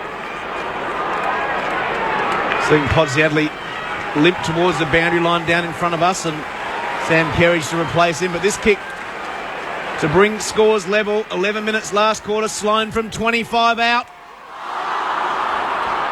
I think the crowd tells the story. He's hit the post. A big miss for Rory Sloan and the Crows. They're 6-11-47. Melbourne 8-4-52. 11 gone, final term. Demons had a few opportunities, didn't they, in the last 5 minutes? The ball's been inside their forward 50, but just can't find that player that can get himself clear, stand up and put a major on the board. Lyndon Dunn plays onto himself for the Demons. Long kick to the members' side. Pedersen and Jamar couldn't take the mark, but they worked it down. Viney with a long kick towards half forward, but Kennedy Harris is out positioned by Laird. Into the middle of the ground, Laird goes to Talia. They have the numbers, Adelaide. It's a good pass to Grigg, who played on. Oh, he did. Vince is slow to awake to that. Grigg has time to sum it up. Kicks to Betts. Jetta in front position. And Neville Jetta read it really well. He's played very well tonight. He's done a good job on Eddie Betts. Eddie Betts has had 4 disposals and has only he's kicked 2 behinds. James Podsiadly came to the bench with a bit of an ankle complaint as Sloan was taking that shot on goal. We'll keep an eye on him. Jetta with a long kick to the outer wing, and Talia with a strong mark inside the pack. Now Jenkins has come onto the bench and run to half forward. Talia spots him and he takes the mark 60 metres out from goal. He slips the hand pass away. We know Brodie Smith is a long kick from 60 metres out to the goal square to Jacobs. He can't get a boot to it. And off hands it goes through for a minor score. Adelaide doing it by points at the moment. Melbourne's lead is 4. Kick-in's good. Finds Viney at half-back, member side, coming up for disposal number 22. The father-son from Melbourne was his dad, Todd Viney, captained the Demons. Played in Adelaide for Sturt. Short pass to McDonald from half-back towards centre wing. 2-on-1 in favour of the Crows, but doing well. Taking a good grab was Dawes. He's been big today. Kick 3 from centre wing. Kick towards half forward. Battle on there. Ball comes towards Cross. Now a chance for the Crows through Kerridge off to Dangerfield. Little give now to McKay. He's at centre wing. Runs his full measure. High up and under kick. 3-on-1 the Demons' favour. Making a contest was Jacobs, but the numbers win out through Howe to Jetta. Now Vince at centre half back. Tries to draw the player, does so. Gets it back now to McDonald. Short pass in the middle. He's got Burns. Shannon Burns, middle of Adelaide Oval. We've got a free kick coming back though. Yeah, I saw it out the side. I think both players, Daniel Cross and Scott Thompson, really just ran into each other. I don't know if they impeded either one of them, and the umpire has gone in Daniel Cross's favour. It probably actually didn't hurt the Demons a bit because they had the ball running free with not much inside the forward 50, but now Adelaide have been able to get just about everybody into that area. Melbourne lead by 4 points. Cross kicks it out wide. He's got James Frawley right half forward, 70 out from goal. Adelaide has almost their whole team inside the defensive 50. So the long kick to Jay Murray has 3 to beat. He did well to make a contest. Jones tackled by Talia across the shoulder. And Nathan Jones gets a free kick deep in the right forward pocket. Certainly battled hard. He hasn't had his normal influence, but I'm pretty sure that he's gone into the game with a bit of a injury cloud. But what an important shot for goal. Demons haven't really had a lot of help from the umpire. He's had 13 possessions today, but it's a tough kick from the scoreboard pocket. But if he can put this one through, it'd certainly give the Demons a bit of hope. Only about 15 metres out, but deep in the right forward pocket. Nathan Jones, their skipper, comes in, and what a goal for the Demons. Jones kicks truly, and Melbourne get the first goal of the final, second goal of the final term, and some breathing space. They lead by 10 points, 9-4-58 to Adelaide 6-12-48, midway through the final term. Just looking at the replay, it was certainly there. Daniel Talia tackling the smaller man, the arm went over the shoulder, and what a great finish by the Melbourne skipper. He made sure that the umpire saw it too, didn't he? As well as he just sort of, as he hit the contest, he pretty much went limp and went to the ground. Chris Dawes has had a really solid night. He's just sitting on the bench at the moment. Neville Jetta along with Jack Viney. No coincidence, Gemmo, that Dawes was involved in that lead-up play. We haven't seen him get a lot of those kicks in the last quarter or so, so it's good to see him back playing that role. Pedersen won the tap. Tyson got it out to Bale. High up and under kick towards half forward. Frawley in front.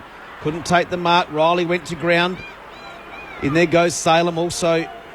In there is Burns. Burns picks it up. Handballs to Vince.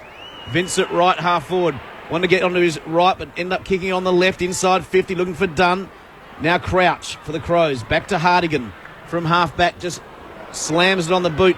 Looking out there for Kerridge. It comes off hands. It's still in. Kept in nicely there by Brodie Smith. Off he goes. He's quick. Takes a second bounce. Takes a third bounce. He's running up towards half forward, a fourth bounce. Is he going to go the fifth? No, he handballs forward. Not a great handball. Still a chance though for Sloane. On forward 50. Ducks the head, gets the handball back. Smith followed up. He's 55 out. He's run out of legs. That kick was intercepted almost by Jones. In there goes Kerridge. The ball now is just inside 50. Good contest. Now chance Dangerfield. He swoops on it and Dangerfield kicks a goal.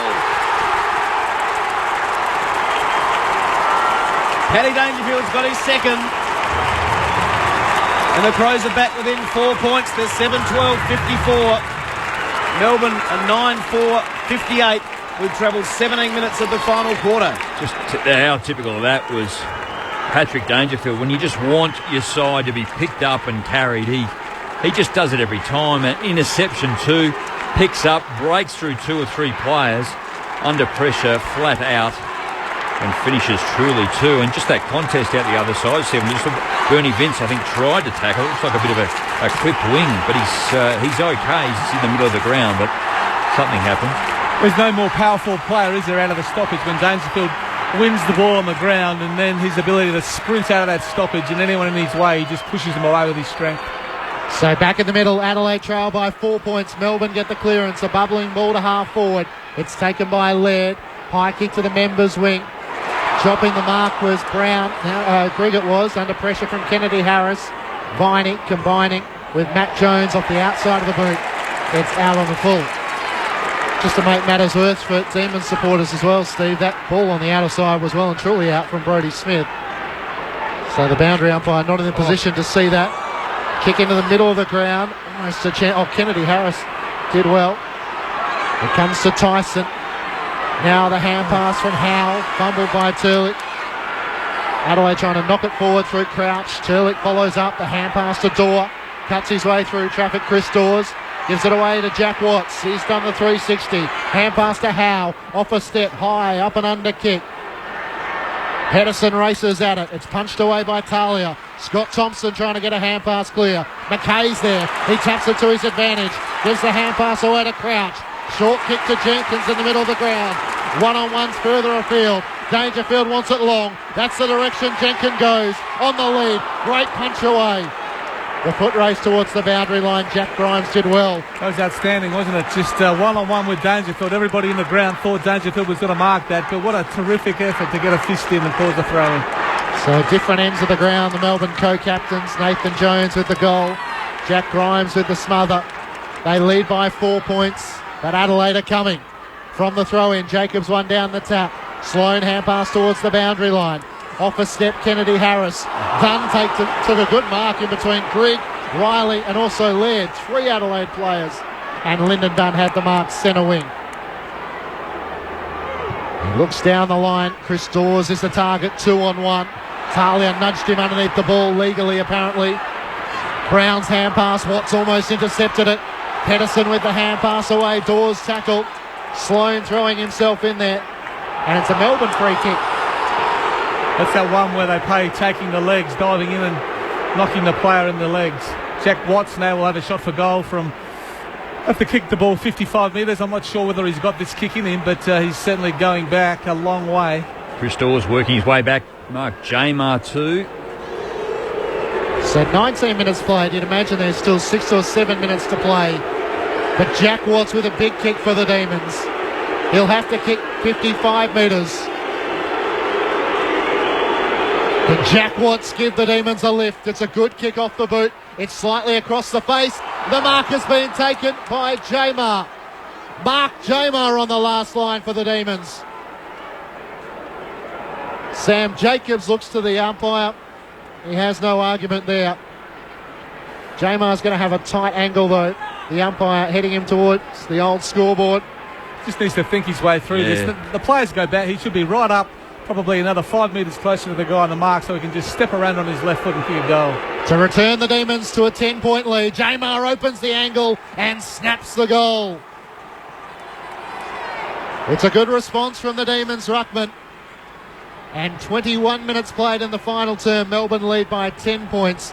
10-4-64 to Adelaide 7-12-54. Terrific mark, Jammer. Just got Sammy Jacobs under the ball, but probably the forward thrust was set up by that Lyndon Dunn mark, wasn't it? 4 Crows players, 1 Melbourne player, and was able to mark the ball in front of us here on the wing, and then the Demons were able to take the ball the length of the ground and finish with that goal to Jamar. A really important one. Stats are really similar in this last quarter, albeit 20 more disposals to Melbourne. Efficiency 68-65. Inside 57-10 in favour of Adelaide, but the contested footy 33-27 in favour of Melbourne. Centre clearance, a real big one here. Demons by 10 points. They just keep hanging on. Centre clearance to Shaw. Sam Shaw for the Crows. Kicks it forward towards half forward. Good use of the body by Turlick. Good player, Dean Turlick. He's got a 50. Yeah, Millwood boy. I think he might have won a Jack Addy medal, I reckon, a couple of years ago. 2012, yep. He's been really good today. Just his ability to get the ball, rebound the ball from the back half. He's had 18 possessions today, so a really good game returning to Adelaide. It was short. 50 maybe, about 38, something like that. Oh, look at that. Chris Dawes again. Oh, he hasn't been paid. He has been paid. He's not going to give another 50, is he? No, Dawes has got it. He's 55 out. We saw him kick one from the same distance out in the second term. He was more directly in front. Then he's about 5 steps in from the boundary line, right half forward. Just another terrific contested mark against multiple Adelaide opposition.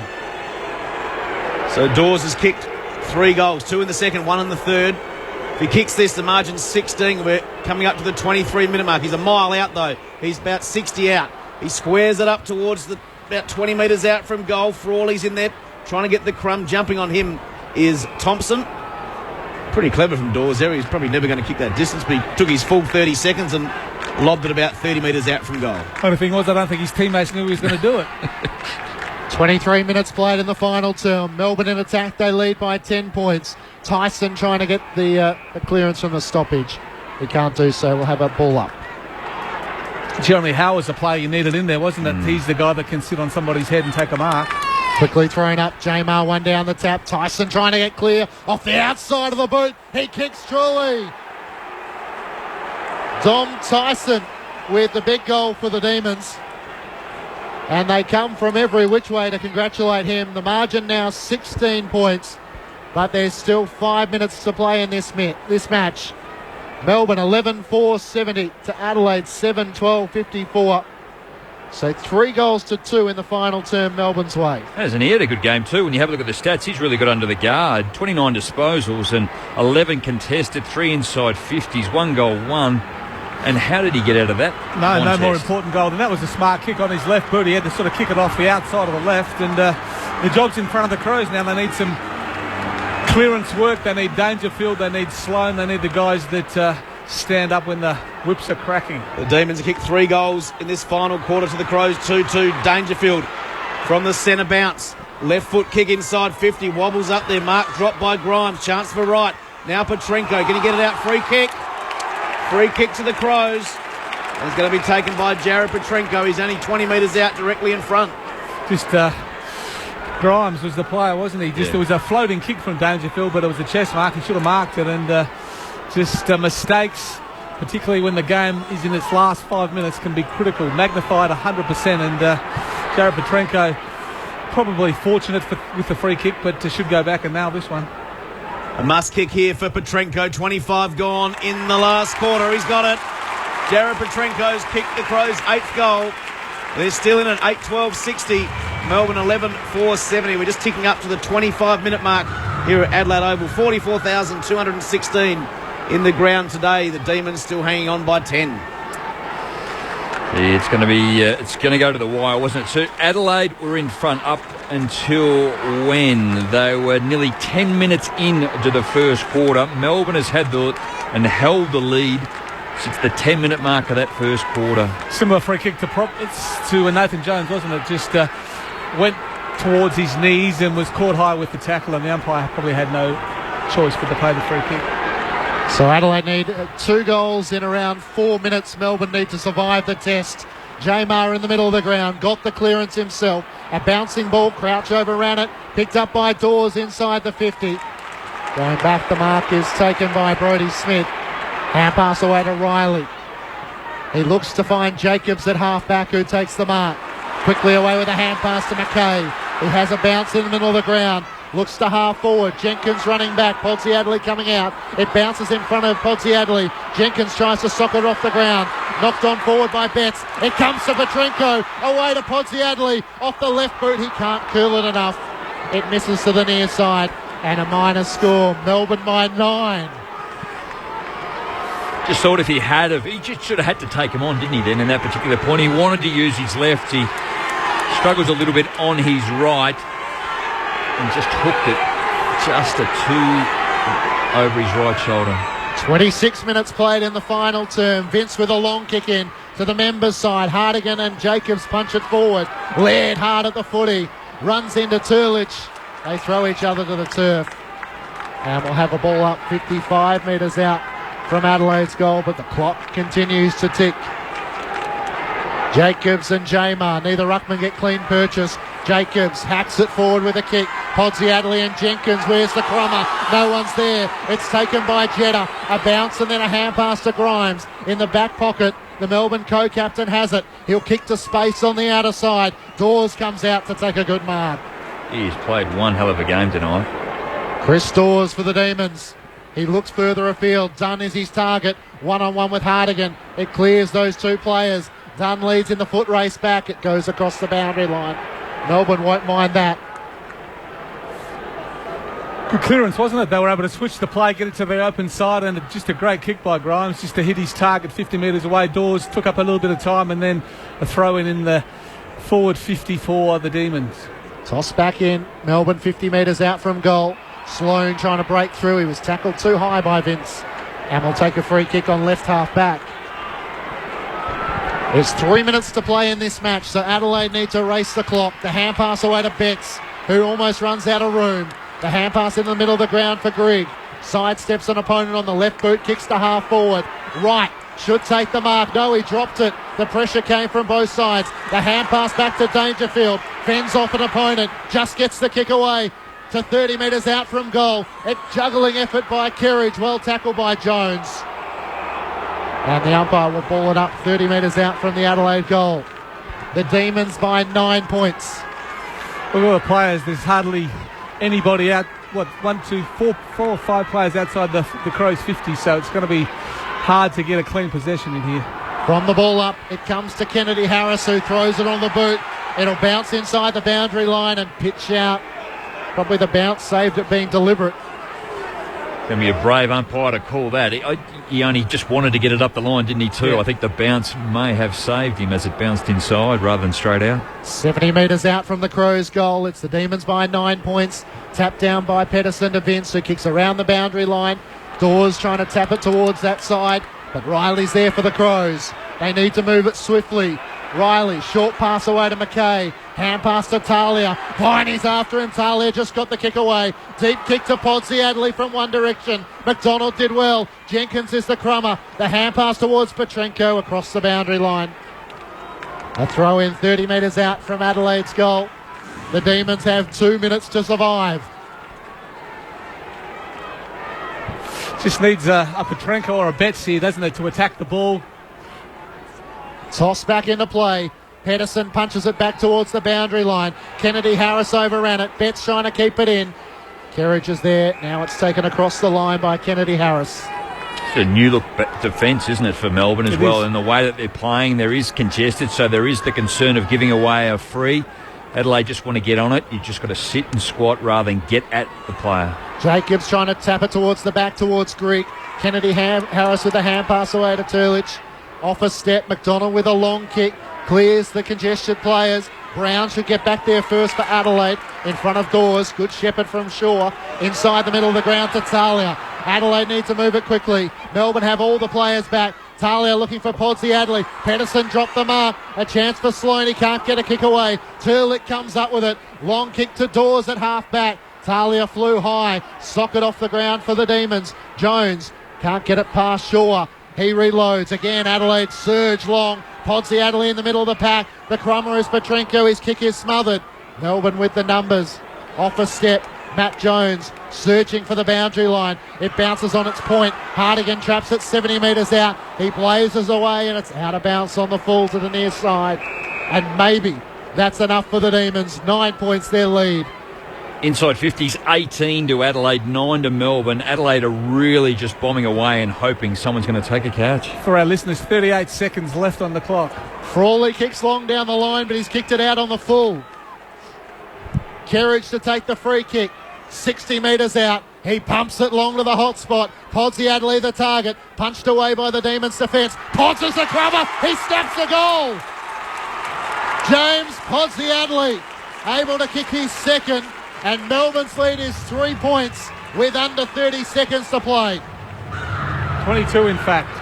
The clock stopped on 22 seconds, so it's all about a centre clearance and getting the ball forward. If I've been involved in a game where there's been 12 out on the full, again, it's just like hitting a squash board, isn't it? Everyone goes for that bottom right-hand corner of the line. You've got a bit more to actually play with. As tight as the game is, you've got to go down the line. I get that, but how many times it's gone across? And that's really, at this particular point of the game, has cost Melbourne to put themselves in this predicament when they had to get 2 goals Adelaide to win. Now, absolute clearance work here, just so vital. 11-9, the clearance is Melbourne's way. Jacobs nudges it forward. Vince with a long kick. The clock counts down. If it goes out of play, that's probably a good result for Adelaide. But there is 15 seconds on the clock, so it has to be end-to-end footy. 13 seconds we've got, so it's just a matter of a clearance, a long kick, a mark, and is there hope? Throw in on half forward for Melbourne. Jacobs swats it over the back. It's taken by Bale. The Demons will win. Bale kicks into the 50. Riley's the only player there. The clock kicks down. Paul Roos will record his second win for the Demons. And there it is. They had to do it the hard way. They led by 36 points in the second quarter. But the Crows rallied home and got within a kick before Melbourne answered to win by 3 points. The Demons, winners at the Adelaide Oval. It's a grand old flag, it's a high-flying flag, it's the emblem for me and for you. It's the emblem of the team we love, the team of the red and the blue. Every heart beats true for the red and the blue, and we sing this song to you. Should all acquaintance be forgot, keep your eye on the red and the blue. The Demons led at every break by 17 points at quarter time, 28 points at half time, 12 points at three-quarter time before running out 3-point winners. 3 goals to Chris Dawes, individuals to Nathan Jones, Christian Salem, Watts, Tyson, Kennedy Harris and Bale, while for the Crows, 2 to Podsy Adley and Josh Jenkins, Dangerfield with 2, individuals to Thompson, Petrenko and Crouch. The Demons with their second win of the season, prevailing over Adelaide by 3 points. It's a grand old flag, it's a high-flying flag, it's the emblem for me and for you. It's the emblem of the team we love, the team of the red and the blue. Every heart beats true for the red and the blue, and we sing this song to you. Should all acquaintance be forgot, keep your eye on the red and the blue. Adelaide kicked 4 goals, 3 in the final term to the Demons, 3 straight, but in front of 44,216 fans at the Adelaide Oval. Melbourne with a significant victory to sell hope and belief to their supporters. It's a significant victory, right, to Melbourne. It's also a significant loss to Adelaide. After losing the first 3, they were able to win the next 3 against sides that we all thought they would win, and I'm sure they were looking forward to going into the bye 4 wins, 3 losses, but just unforgivable to come into a game and play the way they did with a real lack of intensity in that first half. And full credit to Melbourne, we won't take anything away from them. They played some really skillful attacking football, and I think they surprised Adelaide, but we always knew the Crows would come back, and probably since half time the Crows were able to kick 7-9 and the Demons kicked 4-2, so probably poor kicking at the end of the day may have cost Adelaide, but you've got to give full credit to Melbourne. They took the lead early in the game and weren't headed from that point on. So for Paul Roos, we should be very proud of his young side to come in here against a side that we all thought this season was going to go places, and to get a win was a terrific effort. That's just close to probably their complete game plan that they want to play, isn't it, too? They probably would have liked to have kicked more goals, but ultimately they've ended up winning the match. But they've restricted a really good side, only allowed them 9 goals, 2 rush behinds, 9-13. So again, the way that they finish Adelaide, that is in front of goal, has really hurt them. Where you go the other way, 1 rush behind, so 11-3 in front of goals for Melbourne. They did it really well. Chris Dawes was just, for me, the standout player for Melbourne. Just the way that he presented himself in that third quarter, spent a lot of time deep, and that's where I felt that maybe Adelaide got a little bit more into the game, particularly around the ground, but they just weren't able to get it to their key forward. But I think he was certainly instrumental tonight with the target and the way he presented, and ultimately 3 goals. Well, he was probably the player that dropped out of the game a little bit in the third quarter, but to his credit, he was able to reload in that final quarter and took a couple of really important marks and kicked some clutch goals, particularly that one just before 3-quarter time where he was able to push the Demons out to a 12-point lead. And you can just imagine when they get Hogan up and running, and Clark's the other one that's having those issues, but they'd have a pretty potent attack if they could have those 3 big guys up there. We know some of those injury problems with Mitch Clark leaving the club, and you mentioned Jesse Hogan. So for Paul Roos as a coaching mechanism to sell belief and hope in the game plan he's trying to instill, how big is a win like this, Steve? For Melbourne at the Adelaide Oval, which we've seen Port turn it into a fortress, Adelaide haven't quite done that as yet.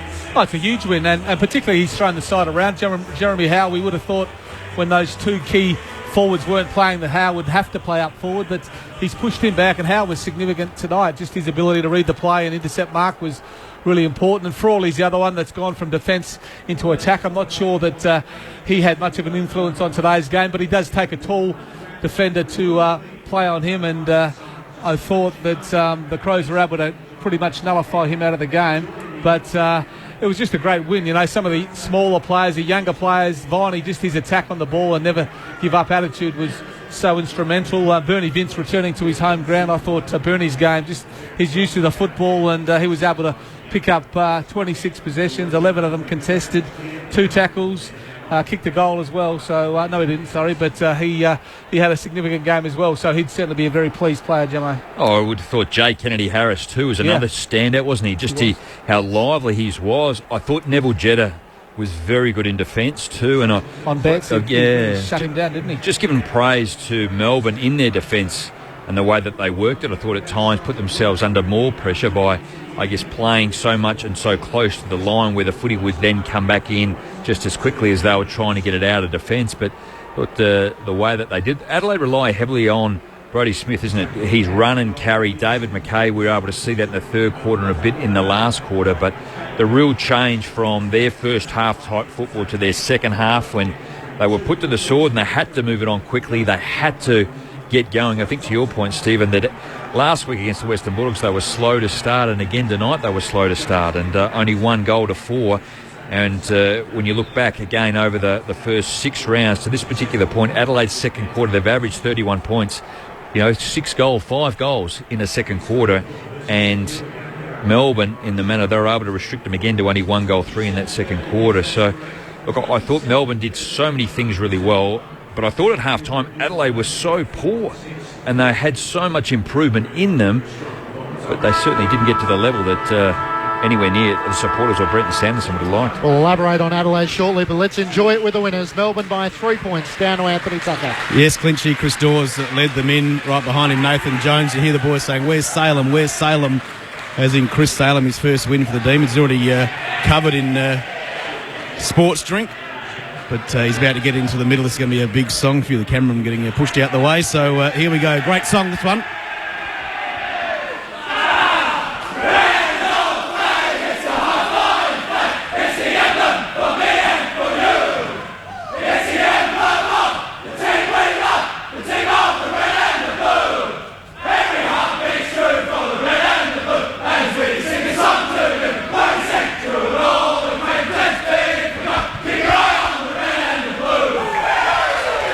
No danger of Paul Roos not knowing the words this week. He belted that one out with all the assistant coaches. Todd Viney was in there, big Greg Stafford, Jade Rawlings, Brett Allison as well. So we're very happy Demons rooms, and we'll hopefully have a player very shortly. They're about to walk into a meeting.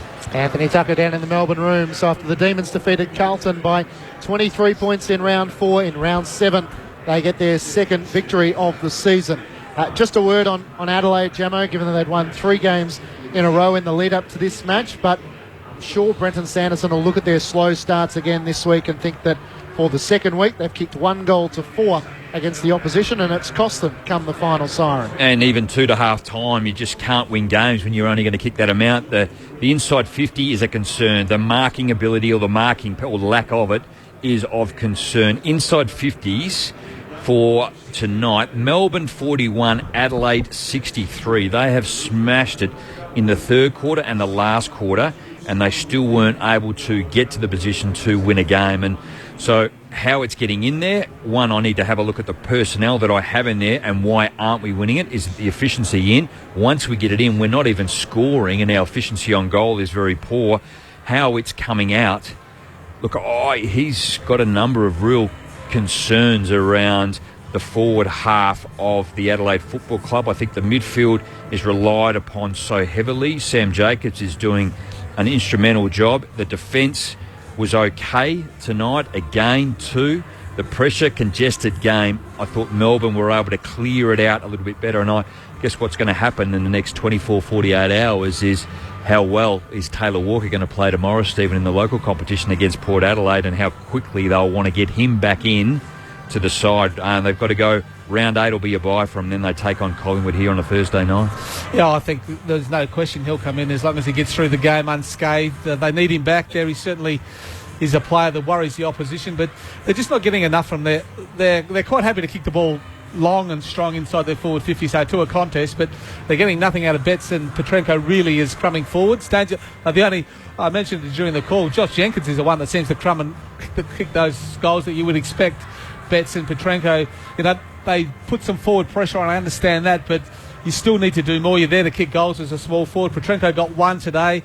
Eddie Betts didn't get any, and that's just not good enough, particularly if Adelaide are going to continue to kick the ball in long, provide a contest from Podsiadly, Jenkins, bring the ball to ground. They have to have some goals. Wright's another one that's not scoring when he is resting up forward. So there just has to be something a little bit, or a few more tricks when Adelaide go forward. Otherwise, that one-dimensional forward play is not going to be good enough. We knew Paul Roos's tactics would be to get some numbers around the ball and to get numbers behind the ball. And you've got to say that Adelaide didn't handle that all that well, to be fair. Their kicking disposals was down. Their efficiency to move the ball from half back to half forward was one of the clear areas which let them down.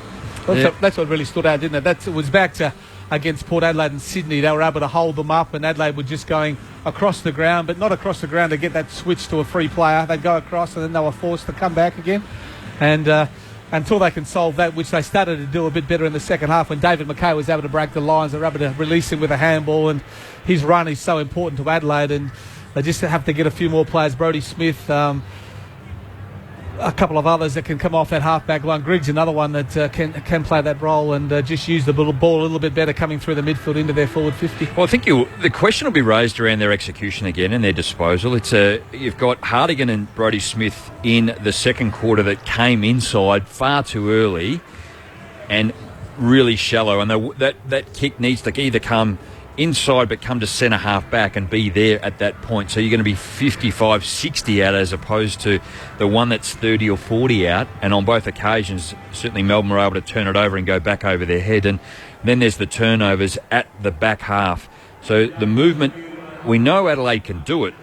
Port Adelaide are doing it unbelievably well at the moment, the way they are getting it on. And when you have a look at the top four sides, they cut you up. And looking last night as well, I thought Collingwood were able to do it and restrict Carlton, and Carlton couldn't penetrate their half-forward line as well. They just couldn't get it past. So I think Adelaide have got some serious... It's got to be around, yes, ball movement and ball speed, but certainly the support and leg speed of Adelaide is of concern through their half-back line. Our national audience leaving us in about 90 seconds' time. Who has the votes tonight? In terms of the numbers, just while you think of that, Jamo, for the Demons, Tyson finished with 29, Vince 26, Kenny Harris 25, Jeremy Howe and Jack Viney with 23. For Adelaide, Brodie Smith with 30, 29 for Scott Thompson, 25 for Dangerfield, and 22 for McKay and Rory Laird. Enough time? Yeah, well, it's going to have to be, isn't it, too, at the moment? I'm going to say I'm going to give one vote to Jay Kennedy Harris. I thought his impact on the game, particularly early, faded out a little bit, but he was lively. I'm actually going to give 2 votes to... I'm going to go Neville Jetta for his job that he did on a match winner, actually, and Eddie Betts. And I'm actually going to give the 3 votes. I thought it sort of stuck into my guard a little bit, but I'm going to go Dom Tyson with his game tonight. No. Oh, I've missed out Chris Dawes, haven't I? I thought I had him nailed in for 3. I thought, you can rethink it. No, Chris Dawes. Go with Chris Dawes. Do you want to change it? You can change him. Oh, no. I'll go with Chris Dawes. He was good, wasn't he? He was. Yeah, he was probably the difference at the end of the day. Kicked 3 goals. Looking at his statistics there, he was... 20 disposals. Yeah, 20 disposals, 14 of those contested. He took 5 marks and kicked 3 goals. Massive apology to Dom Tyson. Nothing like the pressure of giving the votes for the ABC Football of the Year. 3 to Chris Dawes, 2 to Jetta, 1 to Kennedy Harris. For most of our audience, you're heading to Docklands to join Adam White, Clint Wilden, Lindsay Gilby and Adam Ramanauskas. The Bulldogs and Essendon, Melbourne winners by 3. Hey, going somewhere? Oh, hello, ABC radio app. I'm catching the bus. Want to come? Yeah. What do you want to listen to? How about some music? What do you feel like today? Classic, jazz, unearthed, country, dig music, Triple J? Dig music, please. Let's go. Take ABC Radio with you on your phone. Download the free ABC Radio app and choose from 19 ABC radio stations, including 6 specialty music stations, wherever you go.